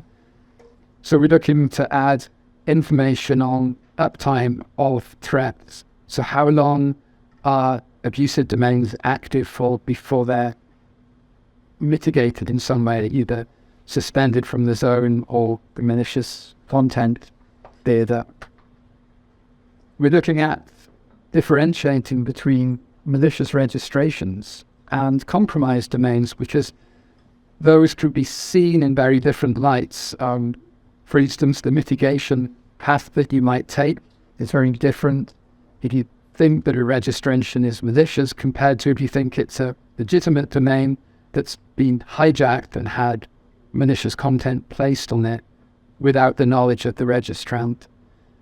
And a few other things in the pipeline that will hopefully make the information that we can present just more useful, more interesting, more informative.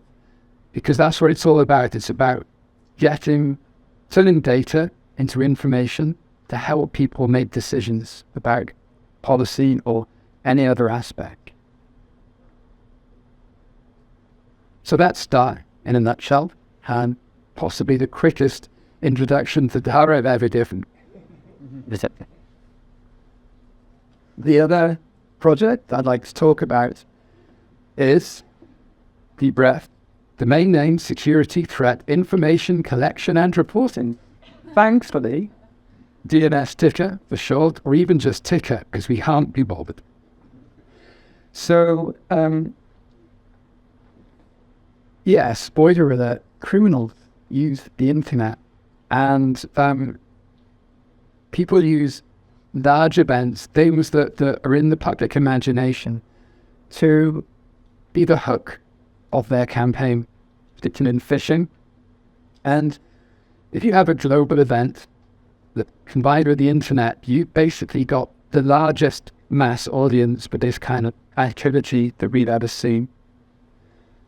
So we've known for a while that large events have associated bursts of domain name registrations. So Olympic Games, you get a whole bunch of domains registered with Olympic and the year and the city, or Football World Cup, anything, any event. The larger the event, the more global the event, the larger an effect that you see. And COVID-19 was no different, of course. Plus the fact that you had people working from home, and it was kind of the perfect storm. And we were seeing articles, we were reading papers, and things were being said about the enormous number of dangerous, risky, abusive registrations, domains, URLs. And it wasn't always clear what was meant. It wasn't always clear what people were actually talking about. What do you mean by risky? It is hard to quantify what was meant. And so yes, words like suspicious, potentially malicious, they're not something you can do anything with, okay? Some of these were looking at full URL and reporting the numbers of full URLs, whereas some were looking at certificate transparency lists. Some people were looking at passive DNS sources, just queries within DNS. And so we wanted to have a clear published methodology again that people could reproduce if they wanted to, and examine what exactly we could see within this space, and examine some of the numbers that we are reading. And not only did we want to report on the numbers, but we also wanted to get the right intelligence to the right people. So if people can take action on a domain that is clearly phishing, then getting the right information to them is the way to mitigate that. So it started with COVID-19, and last year we added terms to cover the conflict in Ukraine as well. So the methodology is reasonably simple. Again, we take an input, which is the GTLD zone files that we have access to. And what we do is we take today's zone files and yesterday's zone files, and we look at what's appeared between the two. So those are the new registrations. And that list gets put through a filter. And it's a very simple keyword filter, although we also have translations, we have IDN variants, we have lookalike characters. So we have lots of variations around the themes, like a zero instead of, and all that kind of stuff. And if it matches, we take those domains and we look them up against as many threat intelligence sources as we can. So things like VirusTotal, things like PhishTank, things like domain safe browsing, NPIs. And we gather all the responses from there. And if we see that there's a sufficient number of those sources telling us that these domains are bad, then we take it forward and we gather more information about the domain. We gather the DNS information, so who's hosting it. We capture a screenshot if it's believed that phishing is involved. And then we have a human actually look at the information that we gathered, looking at the evidence that we gathered on that domain. And if we believe that it's sufficient to be reported, then we can send a report with all of that auxiliary information that the registrar will need in order to take action by making their own investigation and deciding whether they believe that the domain was malicious or not. So what did we see? Well, on this graph, the blue line is simply the number of registrations that matched one or more of our keywords. Okay, so you can kind of see the same kind of spike that we were seeing in other people's data. We saw a little bit of a bounce, and then things kind of calmed down and returned to some sort of background level.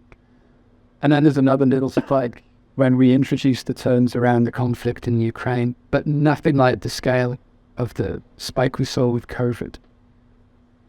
And then the red line on this graph, that's the number of domains where we found at least one piece of information or one source that was telling us that this domain was malicious. Now, that's not the same as saying that we believe that it is actually malicious, because some of our sources, they're probabilistic. They're not saying from evidence they've seen that this domain is bad. They're saying that some sort of machine learning algorithm has said that this domain is probably bad. So we can't use all of that information, but it gives you an idea of the difference between just the number that were registered and the number that has any information at all that they're bad. I'm not going to talk too much about this graph. I've left it in the slide deck. It kind of shows how the different terms evolved over time.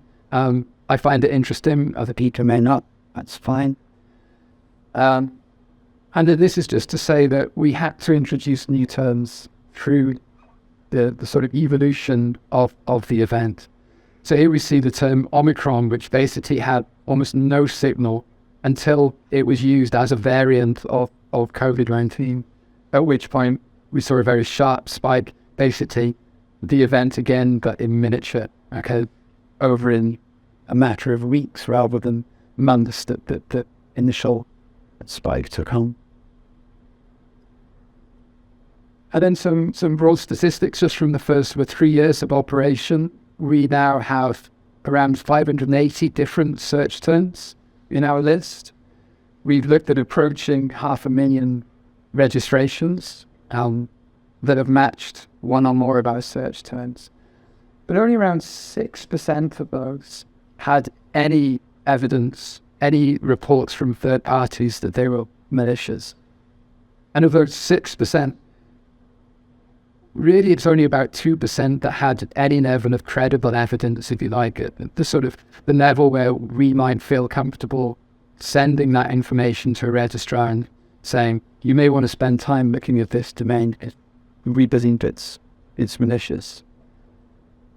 We also obviously were capturing a lot that weren't related to the event.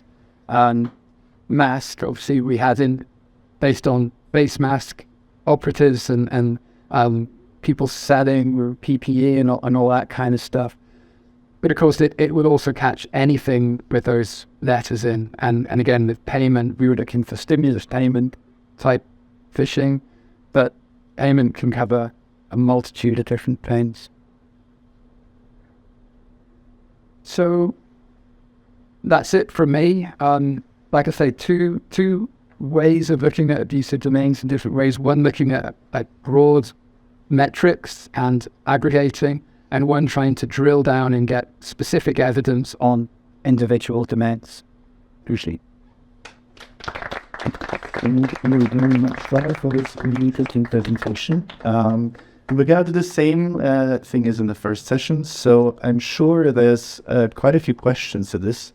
So if you would like to raise your hand, and I try to remember your face. Questions to Sean?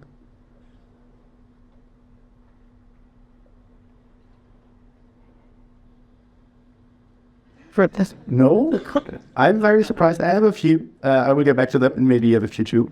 Then without further ado, we're going to switch perspectives and go over to the National CCTV Registry at Norway, where Hilde Thunem is going to talk about there's something we don't like on the internet and the Norwegian approach in the Norwegian ecosystem. Hilde has been managing director for more than 20 years now, and you've also been on the CCNSO for even longer, as far as I know, so you're no stranger to the ICANN community. Welcome, the floor is all yours. Thank you. Yes, I'm very happy to be here and to talk about the somewhat challenges coming from a CCTV perspective, because you recently heard about some of the things that ICANN does. Now, a CCTV or country code, top-level domain is like .no from Norway, .se for Sweden. We don't talk about them that much. And other things, as someone was saying already, Sean was saying that the bad guys use the internet as well. So it is unfortunately a fact that there are bad things on the internet. So what do we do about that? Well, first I'm going to talk a little bit about why every CCTV is different. Because we do not do things the same way, and that's because every TLD, whether it's a CCTV or a GTLD, but it's easier with the CCTVs, we exist within a legal ecosystem. And that ecosystem is partly made up by local law, in our case Norwegian law, and partly by registration policy, the framework we built on our community. So for NO, there is a registration policy where we require a local presence. We require that anyone having a .no domain name, they don't have to live in Norway, but they do have to be registered either as a business in the Business Register of Norway, or they have to be registered in the Folkeregister, in the Citizen Population Registry. You can get a number there by working in Norway for a time, but it's not about citizenship, but it's about knowing that it's a real person or a real organization having a domain name. Santa Claus does not get a .no domain name. Neither does Mickey Mouse. The other thing is, and this is a sort of very Norwegian thing, we think the ones that come first should be able to use all the food at the table, so we need to leave something for someone that comes afterwards. So we have a limit on the number of domain names that each registrant can have. This annoys the spammers. This is mass. But it was not the intention by introducing the rule. It was merely in order for those coming later to the table to have some domain insight. The other principles that are important for us as a registry is that domain names are not magic. And I know I work in an industry where domain names is the most important thing in the world, but they are not magic. And what is illegal offline should also be illegal online. So you can't just say, oh, it's on the internet, then it should be allowed. But vice versa, the rule of law and the principles of justice applies online as well. So the police and others that have a mandate to catch criminals should of course be able to do that online. But they should also have to follow the same procedures of rules. It shouldn't be more difficult for them online, but it shouldn't be easier for them either. What is a domain name? Well, it is not a thing you can touch. It's an address. It's actually a human-readable version of an IP address. And it exists in our database the moment somebody comes and subscribes to it. So in that way, it's a subscription. It gives you a unique right of use that nobody else can have, as long as you keep up the subscription. So Norway.no can only be held by one company, in this case, us. While there are people whose first name is muted, and there can be different trademarks within different areas that still share the same way, but they cannot have the same domain. The other thing that is in the Norwegian law very clear is that the domain holder is responsible for the subscription and the use of it.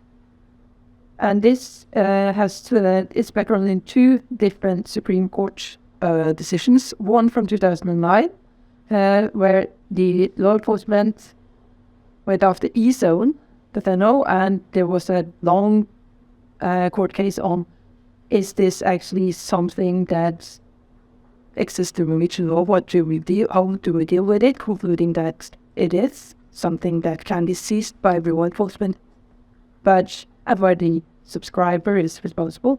And then in 2019, in Poco time, the decision that decided that even if you as a subscriber, or what people like to call registrants of a domain name, if you have rented it out to somebody else, you're still responsible for the use. You may still lose the domain name, you may still have to show a report. So, when a domain name is used to provide the illegal content or service, because that's what we're talking about. There could conceivably be abusive or illegal domain names like Hilde.right this very moment, outlaw. But I mean, usually the domain name itself is not illegal. It does not make an illegal statement. It is whatever use it's put to. And there is a trend that DNS is seen as sort of a way of controlling content, controlling services, trying to act upon the things that run on top of the internet by acting on the infrastructure itself. And this is a quote from the OECD saying that, yeah, this happens. It also has often unintended consequences. Because it's kind of like something illegal is going on in a house, and in order to stop it, instead of going there and stopping the illegal things that go on, you take down all the road signs and then you make a big hole in the road. And that kind of annoys people that just want to go to the shop next door. So it has unintended consequences. Why do we still sometimes do it? Because sometimes it's the only thing within reach of law enforcement. So sometimes it can be justified, but you have to look at the proportionality of it. So to take one example, we are using, in a brochure we provide to law enforcement, seeing that perhaps a student at the university could have posted something illegal and we were to take down .no. That would of course mean that all the email addresses of everyone, including the professors in this room, would stop working, all web pages would stop working, Last time I checked, the Holocaust Center would also be without its email and services because they depend on the name service drone we put out. Perhaps other services would be done as well, but not possible for us as the registry to see. So with that as background, the Supreme Court still decided domain names can be confiscated. They're a thing. Even if you can't touch them, they are a thing that can be used to commit a crime, and so can be confiscated. Like a gun, like a car, like anything you can use to commit a crime, you can also, law enforcement can confiscate it. They can seize it as part of an investigation, and then bring it as part of a criminal case that ends up with the confiscation. And what happens is that the right of use is the thing that the domain holder has. It's taken from the domain holder. The registration is transferred to the police. And they are then a domain holder with normal rights and duties, and they have to care for the domain name until the case is finished. Just like they have to, feed the dog that they have seized because it bit somebody, it has to exist until the court case is finished.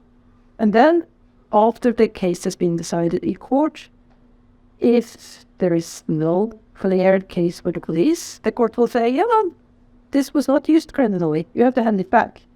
This was the case of the first court case with ISO, where the police did not manage to convince the court that the domain was used in a criminal manner.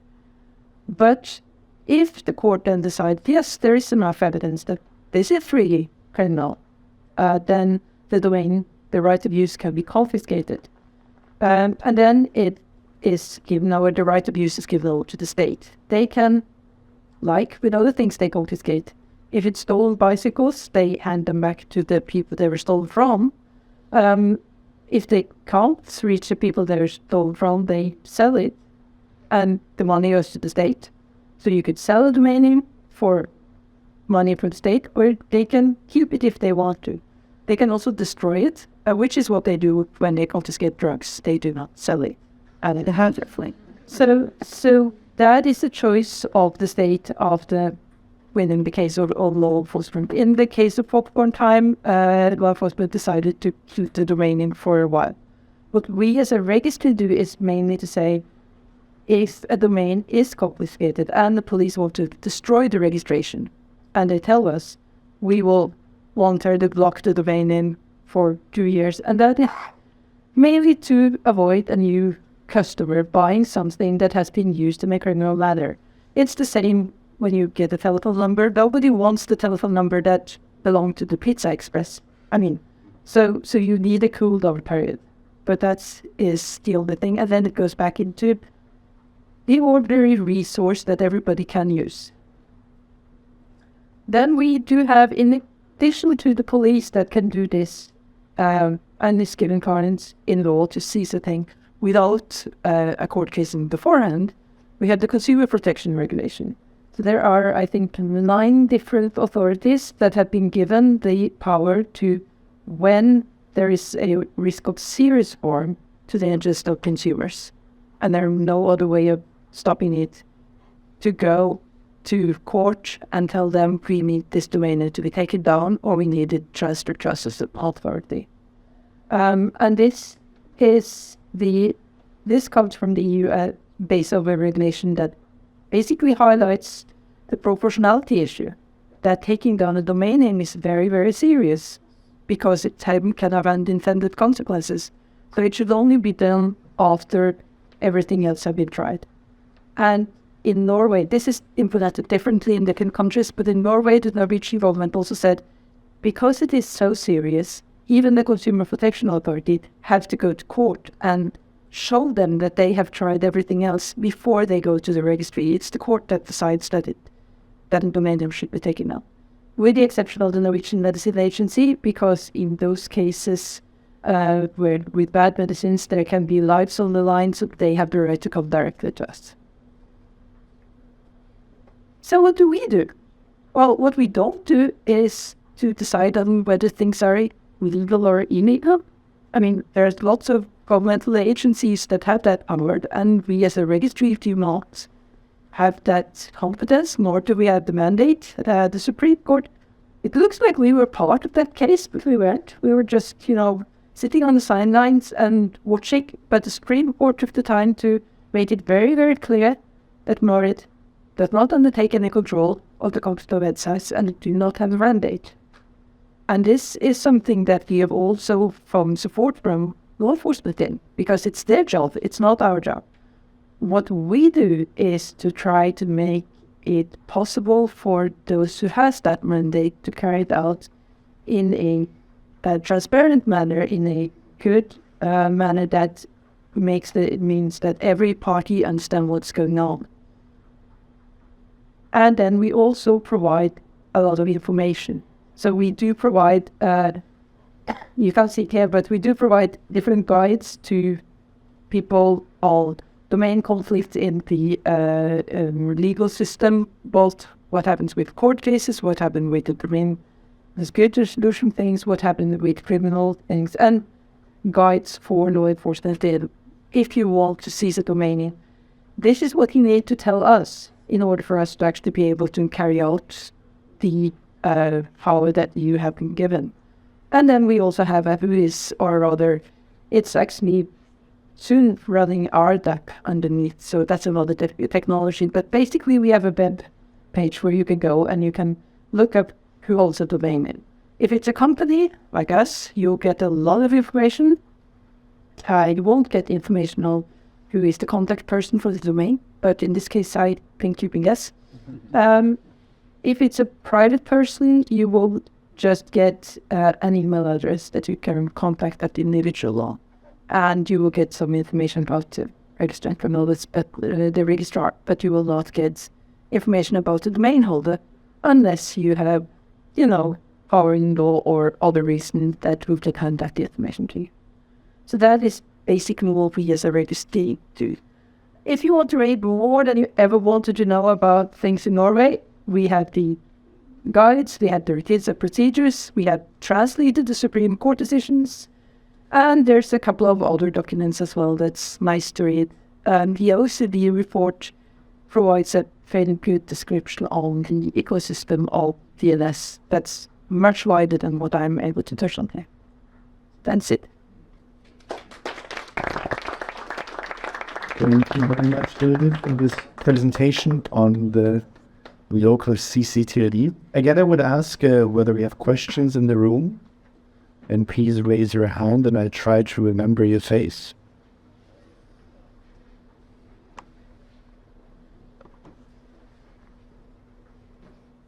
You're all waiting for the drinks and the food?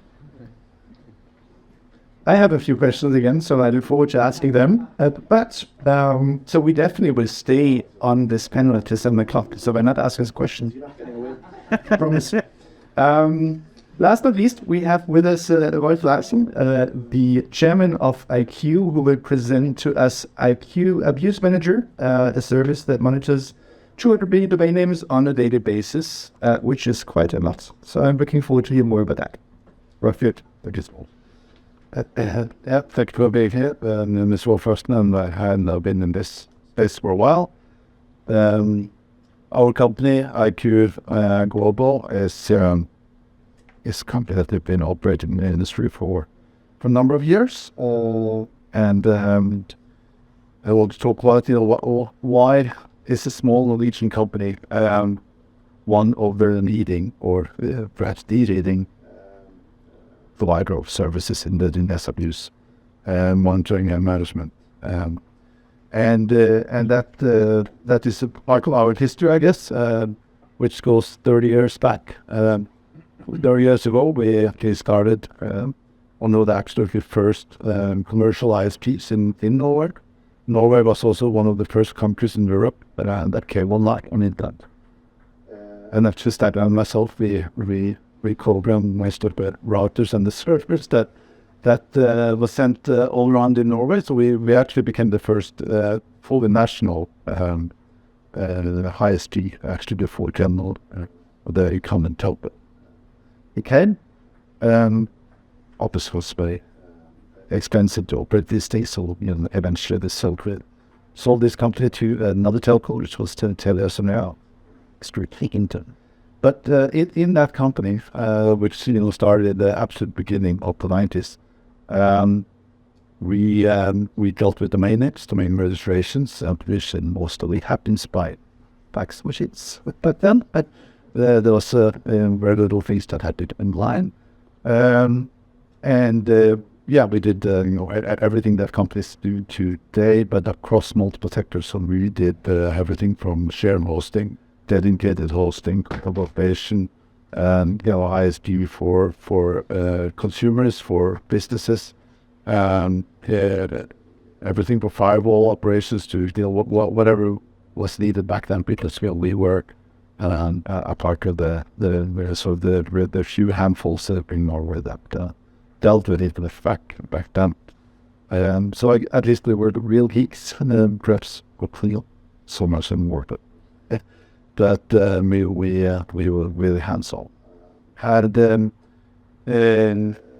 after that company, which takes us to the board to the end of the 90s, or close to the end of the 90s, we established another company, and that became the first pan-European web hosting company. It was more to shared hosting, and was also one of the 10 biggest in the world. Back then, we operated in 15 countries.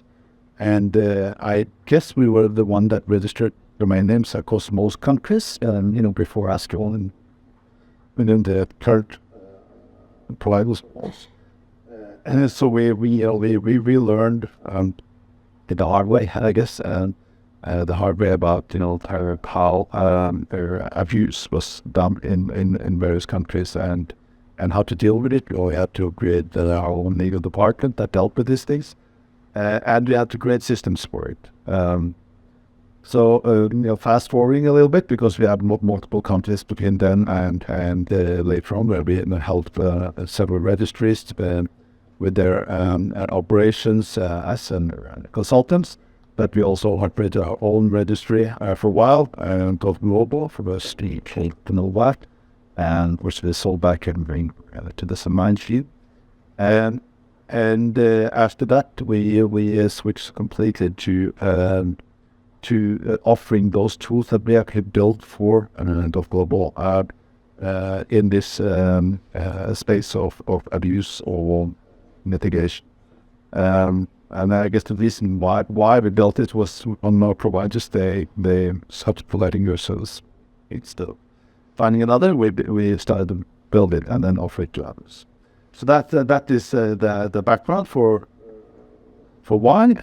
Thirdly, we are helping companies from the biggest players in the industry down to the smallest ones.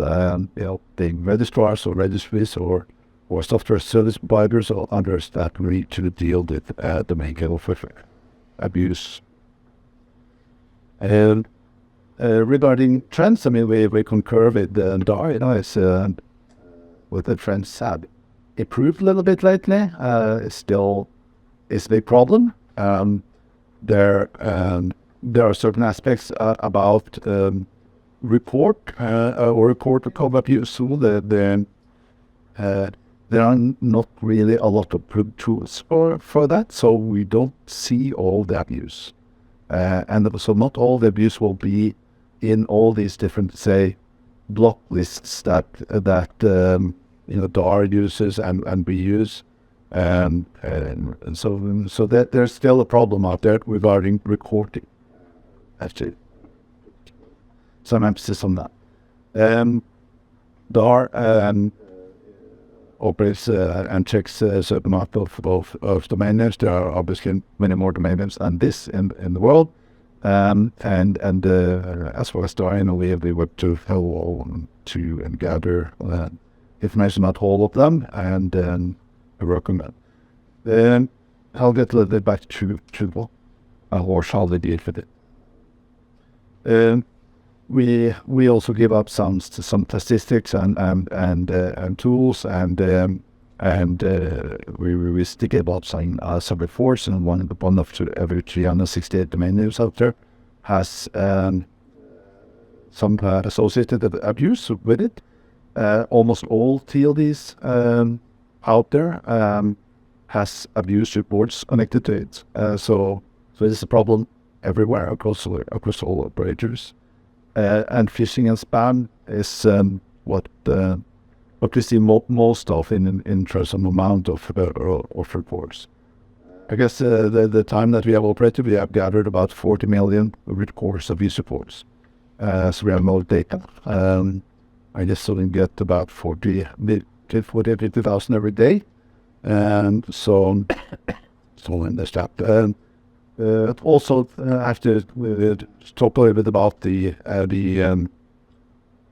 different feeds or block lists that is available to us at DAO and others. Many of them have been built for different purposes, and even may not be useful. Many have been built for restricting access to ISPs or to email. So to block email, and therefore many of these quite large data feeds are not, say, current information, and that's also something that the industry needs to we take in and perhaps improve on. So we don't have perfect data, but there's a lot of data out there, and so why should the players in the industry deal with abuse? I mean, we think it's very important for a namespace to have a reputation, and obviously those who use the namespace, they will be affected by a lot of abuse in that same namespace. So we can see that on certain namespaces perhaps doesn't have that good reputation, and that is actually affecting the registrations and the seriousness of the players using namespace. So it is something that everyone should care for, and also care for being part of this global initiative to deal with abuse. Where I have to say that, for me, surprisingly large amount of players in the industry have taken part in this, which is very positive. I did expect that when the industry start to really focus on this. It's so quite fast that I feel that everyone's so positive and they're easy to work with regarding this. For what we provide several different tools. One of them is free, so that is the abuse stats or the abuse statistics. There's some place that everyone can go in and get statistical reports and provide information about what they want. It can be for TNT, for an answer, or for to make any subject that they want to receive reports on. So here, all the players in the industry actually have a source to see statistics, not full insight, but statistics. So that's true. Then the main product that we offer is a product that is used to manage abuse, so it's a case management tool. So not only does it give full insight into the abuse, and we will of course dig out all the information we can about any abuse. We make sure to provide that information to the case manager, so they can easily make choices to what to do. We have all those data feeds that DAR uses, but we have also many more. We have a curated list of data feeds that we provide and can be selected as the registrar or whoever use the service as an option into. But for us, we have curated them in a way to provide less false positives to this. Obviously, when you deal with these things, you can very quickly go in and get a lot of false positives. So that's what we do in order to make sure that the case manager knows that this is a real thing to deal with, and of course categorize it and provide our metrics on it to make it easy. The service also makes it easy to communicate between the players in the industry because registries need to communicate to registrars and vice versa. And here, instead of sharing, say, spreadsheets, you can share a magic link that contains the all relevant information, so that it makes it very easy for the various players to deal with that information when it's shared. We also have ways to report and abuse and report to the stakeholders like ICANN and national requirements where there are a need to provide specialized reports for the like for Stakeholder 3B for the new TLDs and the registrars here 318 the registrar arena. And we provide those reports that are tailored to those requirements that is needed. And this tool, we will of course make sure that helps the industry, whatever part of the industry or part of, to make sure that we can also stay compliant with an IS2. So we talked about complexity of having all these regulations and all these things, and then we need tools, much like we have here, or other tools that exist in the industry, to make sure that you stay compliant and can to deal with the cases in the best possible way. Other things that I can say about the service is that it also contains, I would say, areas that are really important for those players who want to also monitor CSAN, and we have a agreement with the Super World Divorce Foundation or here. So we actually are one on I think the first player that can do this for the industry. And this is obviously a very serious topic and something that the industry really need to start to help her with.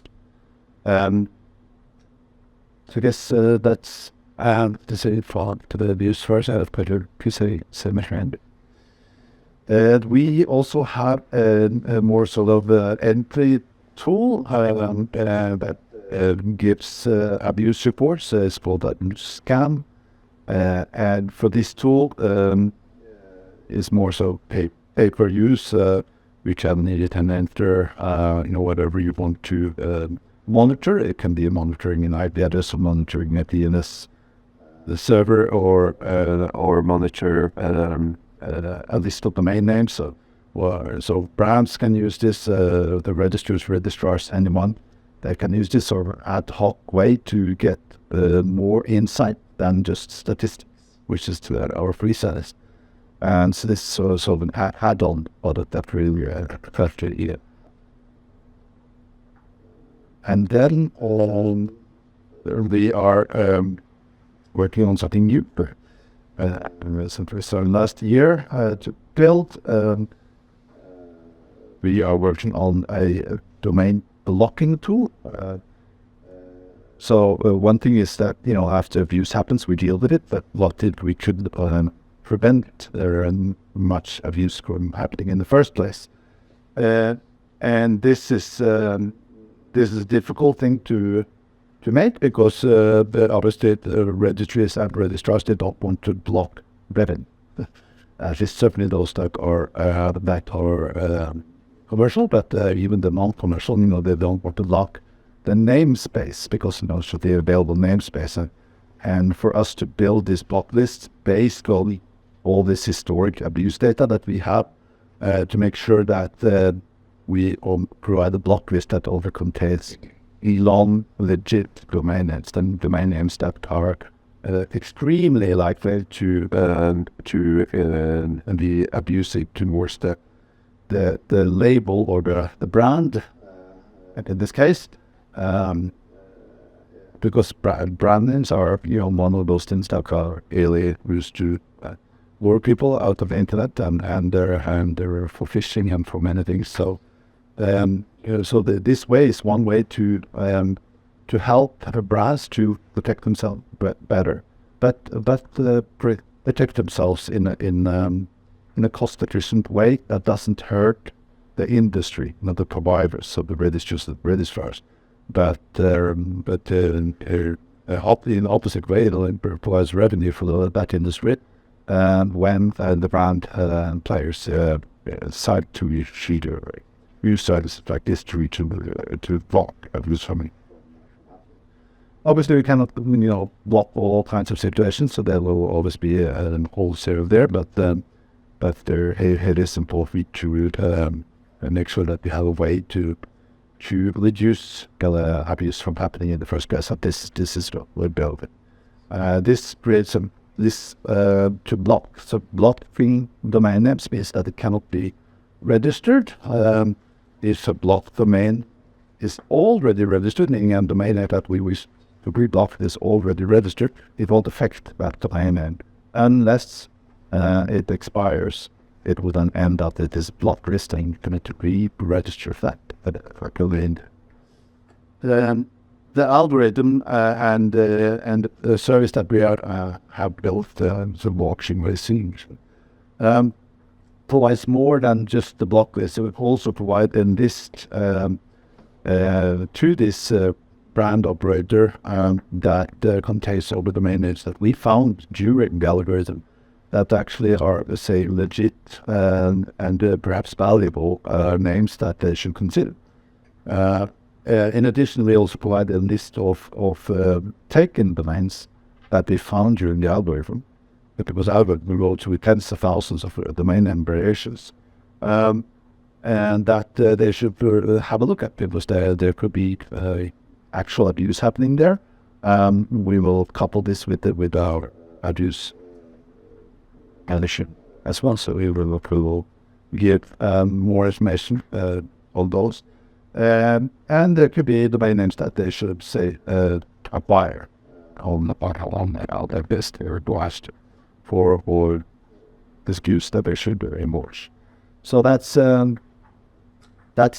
latest thing that we are working on. So the initiatives really to make internet safer.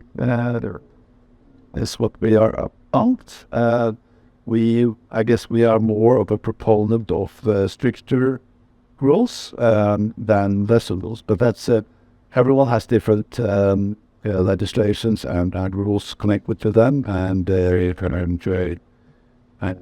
also we just try to make sure that everyone can live up to their duties.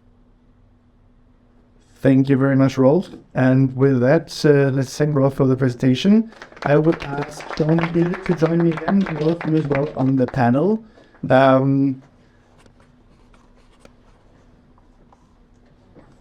Thanks for 3 very interesting perspectives on the net abuse. We had a question in the audience, at least one.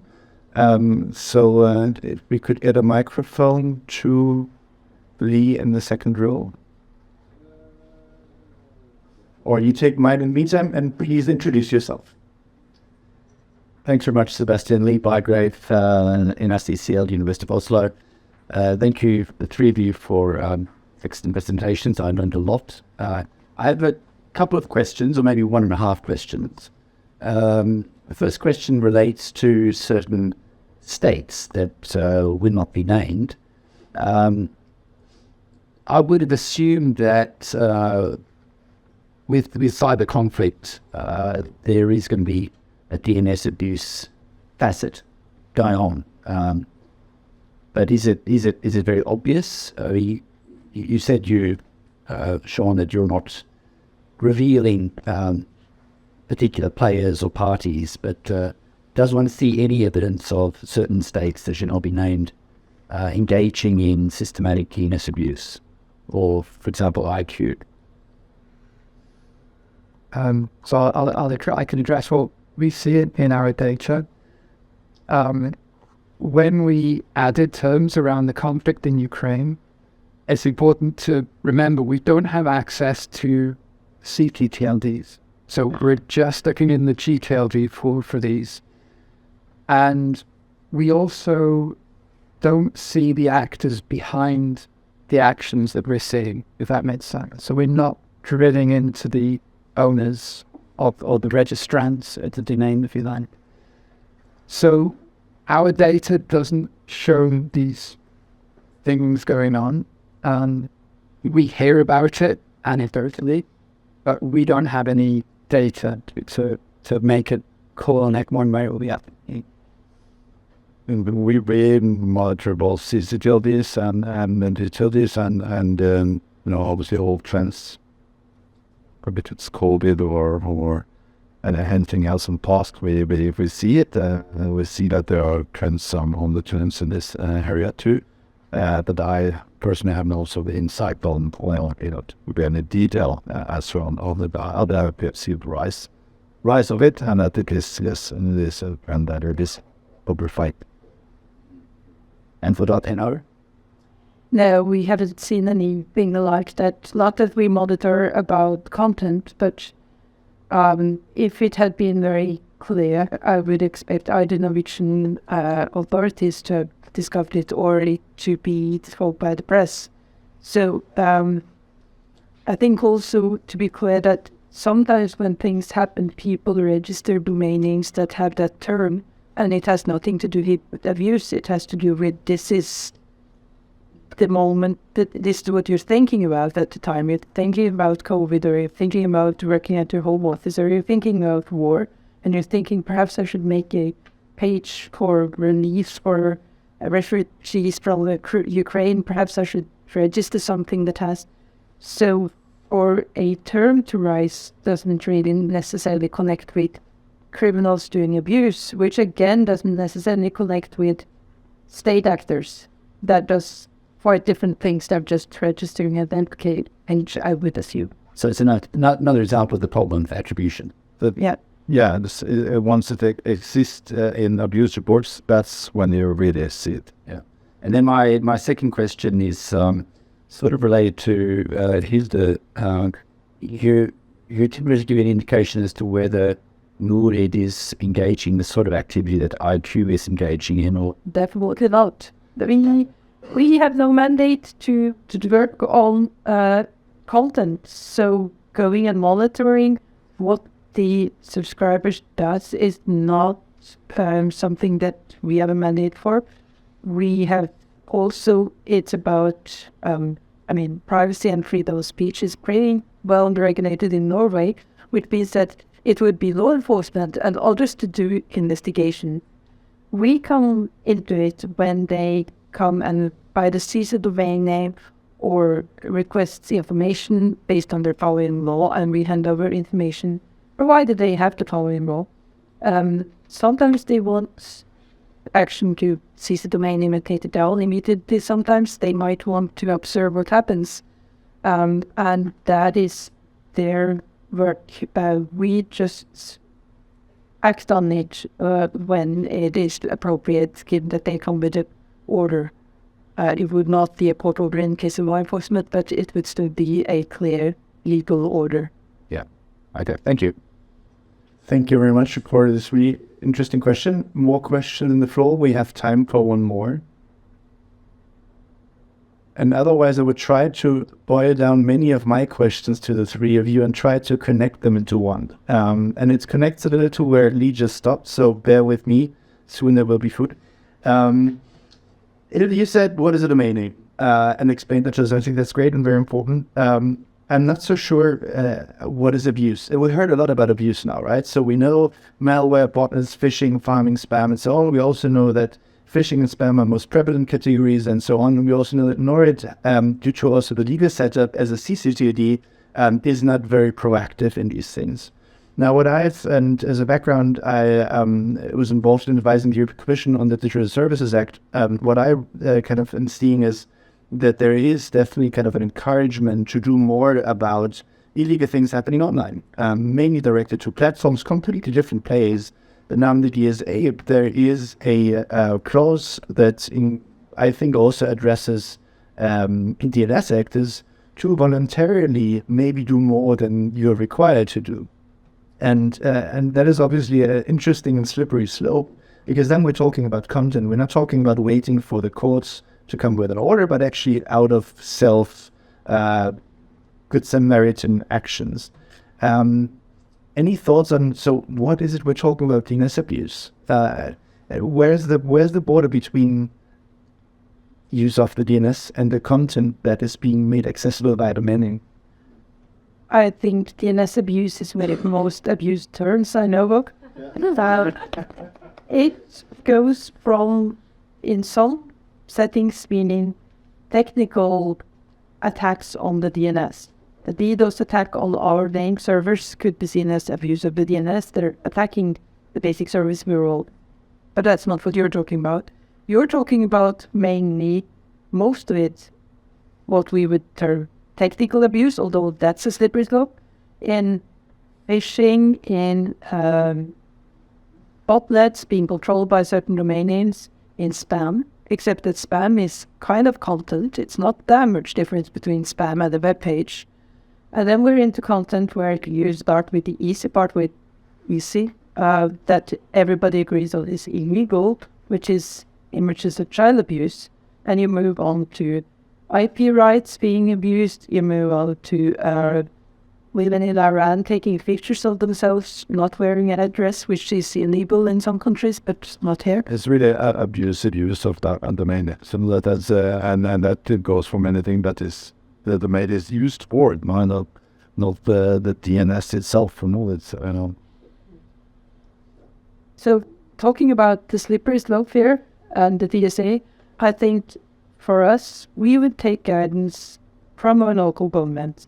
And our local government has, when considering the consumer protection regulation, said taking down the domain name is so invasive that it should be done through an authority making the case in front of a court, mostly, with one exception. So us as a private actor then say, but yeah, we are superhero of the internet. We decide that we can take it down. The Consumer Protection Authority has to go to court, but we can do it.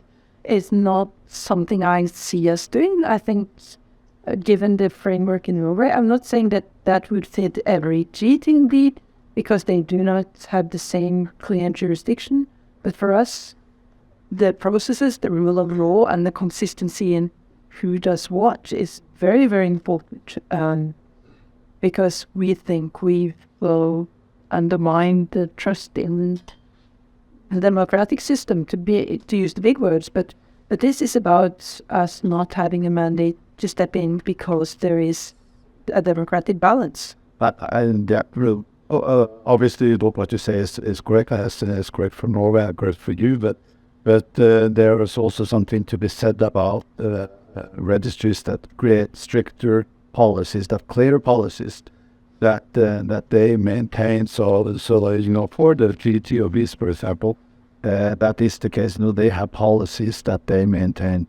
They don't have, they can't turn to the police to, can the police check these things? The industry will notice that there's big, serious problems, and where the industry can, under their policies, we should do something about it. But it's under their policies, and their fault it is. Their policies are not the same, I suppose. I think it's a very important reflection, right? That the framework is actually quite different in this respect, and there's different things to take account of. Sean, any perspective from ICANN? Now also that you work with this data, right? I mean, is it a call to action to do more proactively? So we have very similar issues that we have to be mindful of where our scope ends and what's within scope and what isn't. So we can't look at sites selling counterfeit goods, for example, because that's outside of our remit. And things like phishing and malware distribution are within our remit, so we're quite able to go in and look at those and report them if we see fit. But we have to be careful not to extend that at all. Thank you very much. And I have to be very careful of time. So what I would do is, yes? Oh, you have a question? Well, since I give the word back to you in a few seconds, you are very welcome to ask a question. For the audience, I think I'd like to mention something about that. Something that was referred to by Rolf and Lucian here is that there is something called speculative treating. And that is process in the registry agreement for the new generic TLDs. This was entered into the process of developing the policies for creating the new TLDs. And it was some sort of, I don't like the word force, but maybe it was more triggered by the Governmental Advisory Committee because they saw something in this space saying that we had to do something about suspicious behavior on the internet when the new TLDs rise to the surface and get into the root. In the beginning, I do agree, we have had a serious problem defining what is DNS abuse. There's libraries of explanations and thinking about them, etc., etc. The good thing here is that those who we refer to as the contractual parties within the ICANN environment, within the generic environment, they have kind of agreed upon what is this. They have set some sort of level. They have also seen that in the original text, as it is today, spam is not being referred to, but they have added spam when it's a vehicle for something that is worse. It is something that driven something into this. And the good thing also, also with my day job hat on, is that the contracted parties has agreed upon to say that the wording in these 11.3b and 3.18 for the registry accreditation agreement is not good enough. They have made consensus to make this better. And that is something that we might at large set up, but God, I have had is that something that at large kind of and would like to advocate, because we see that we have to deal with something, because if we don't deal with it, we will kind of solve the branch we're sitting on the tree. We have to be trustworthy. So end of story is, yes, the CCDLVs do have different tools than the generics, and that's okay. That's okay. What I really like to hope is that everybody takes a small portion of solving and mitigate these kind of problems, because we are all ending we're having a trustworthy and safe space. Thank you very much. And now we will very soon go to the Wonderful. So apparently there is still a lot to discuss. I think there's a possibility to discuss again in around mid-November here at the Internet Forum as well. Maybe also before. Thanks again to our three presenters and panelists for really interesting discussion. And without further ado, I think I would go back to you, Steiner, right? But first of all, big applause. Thank you very much.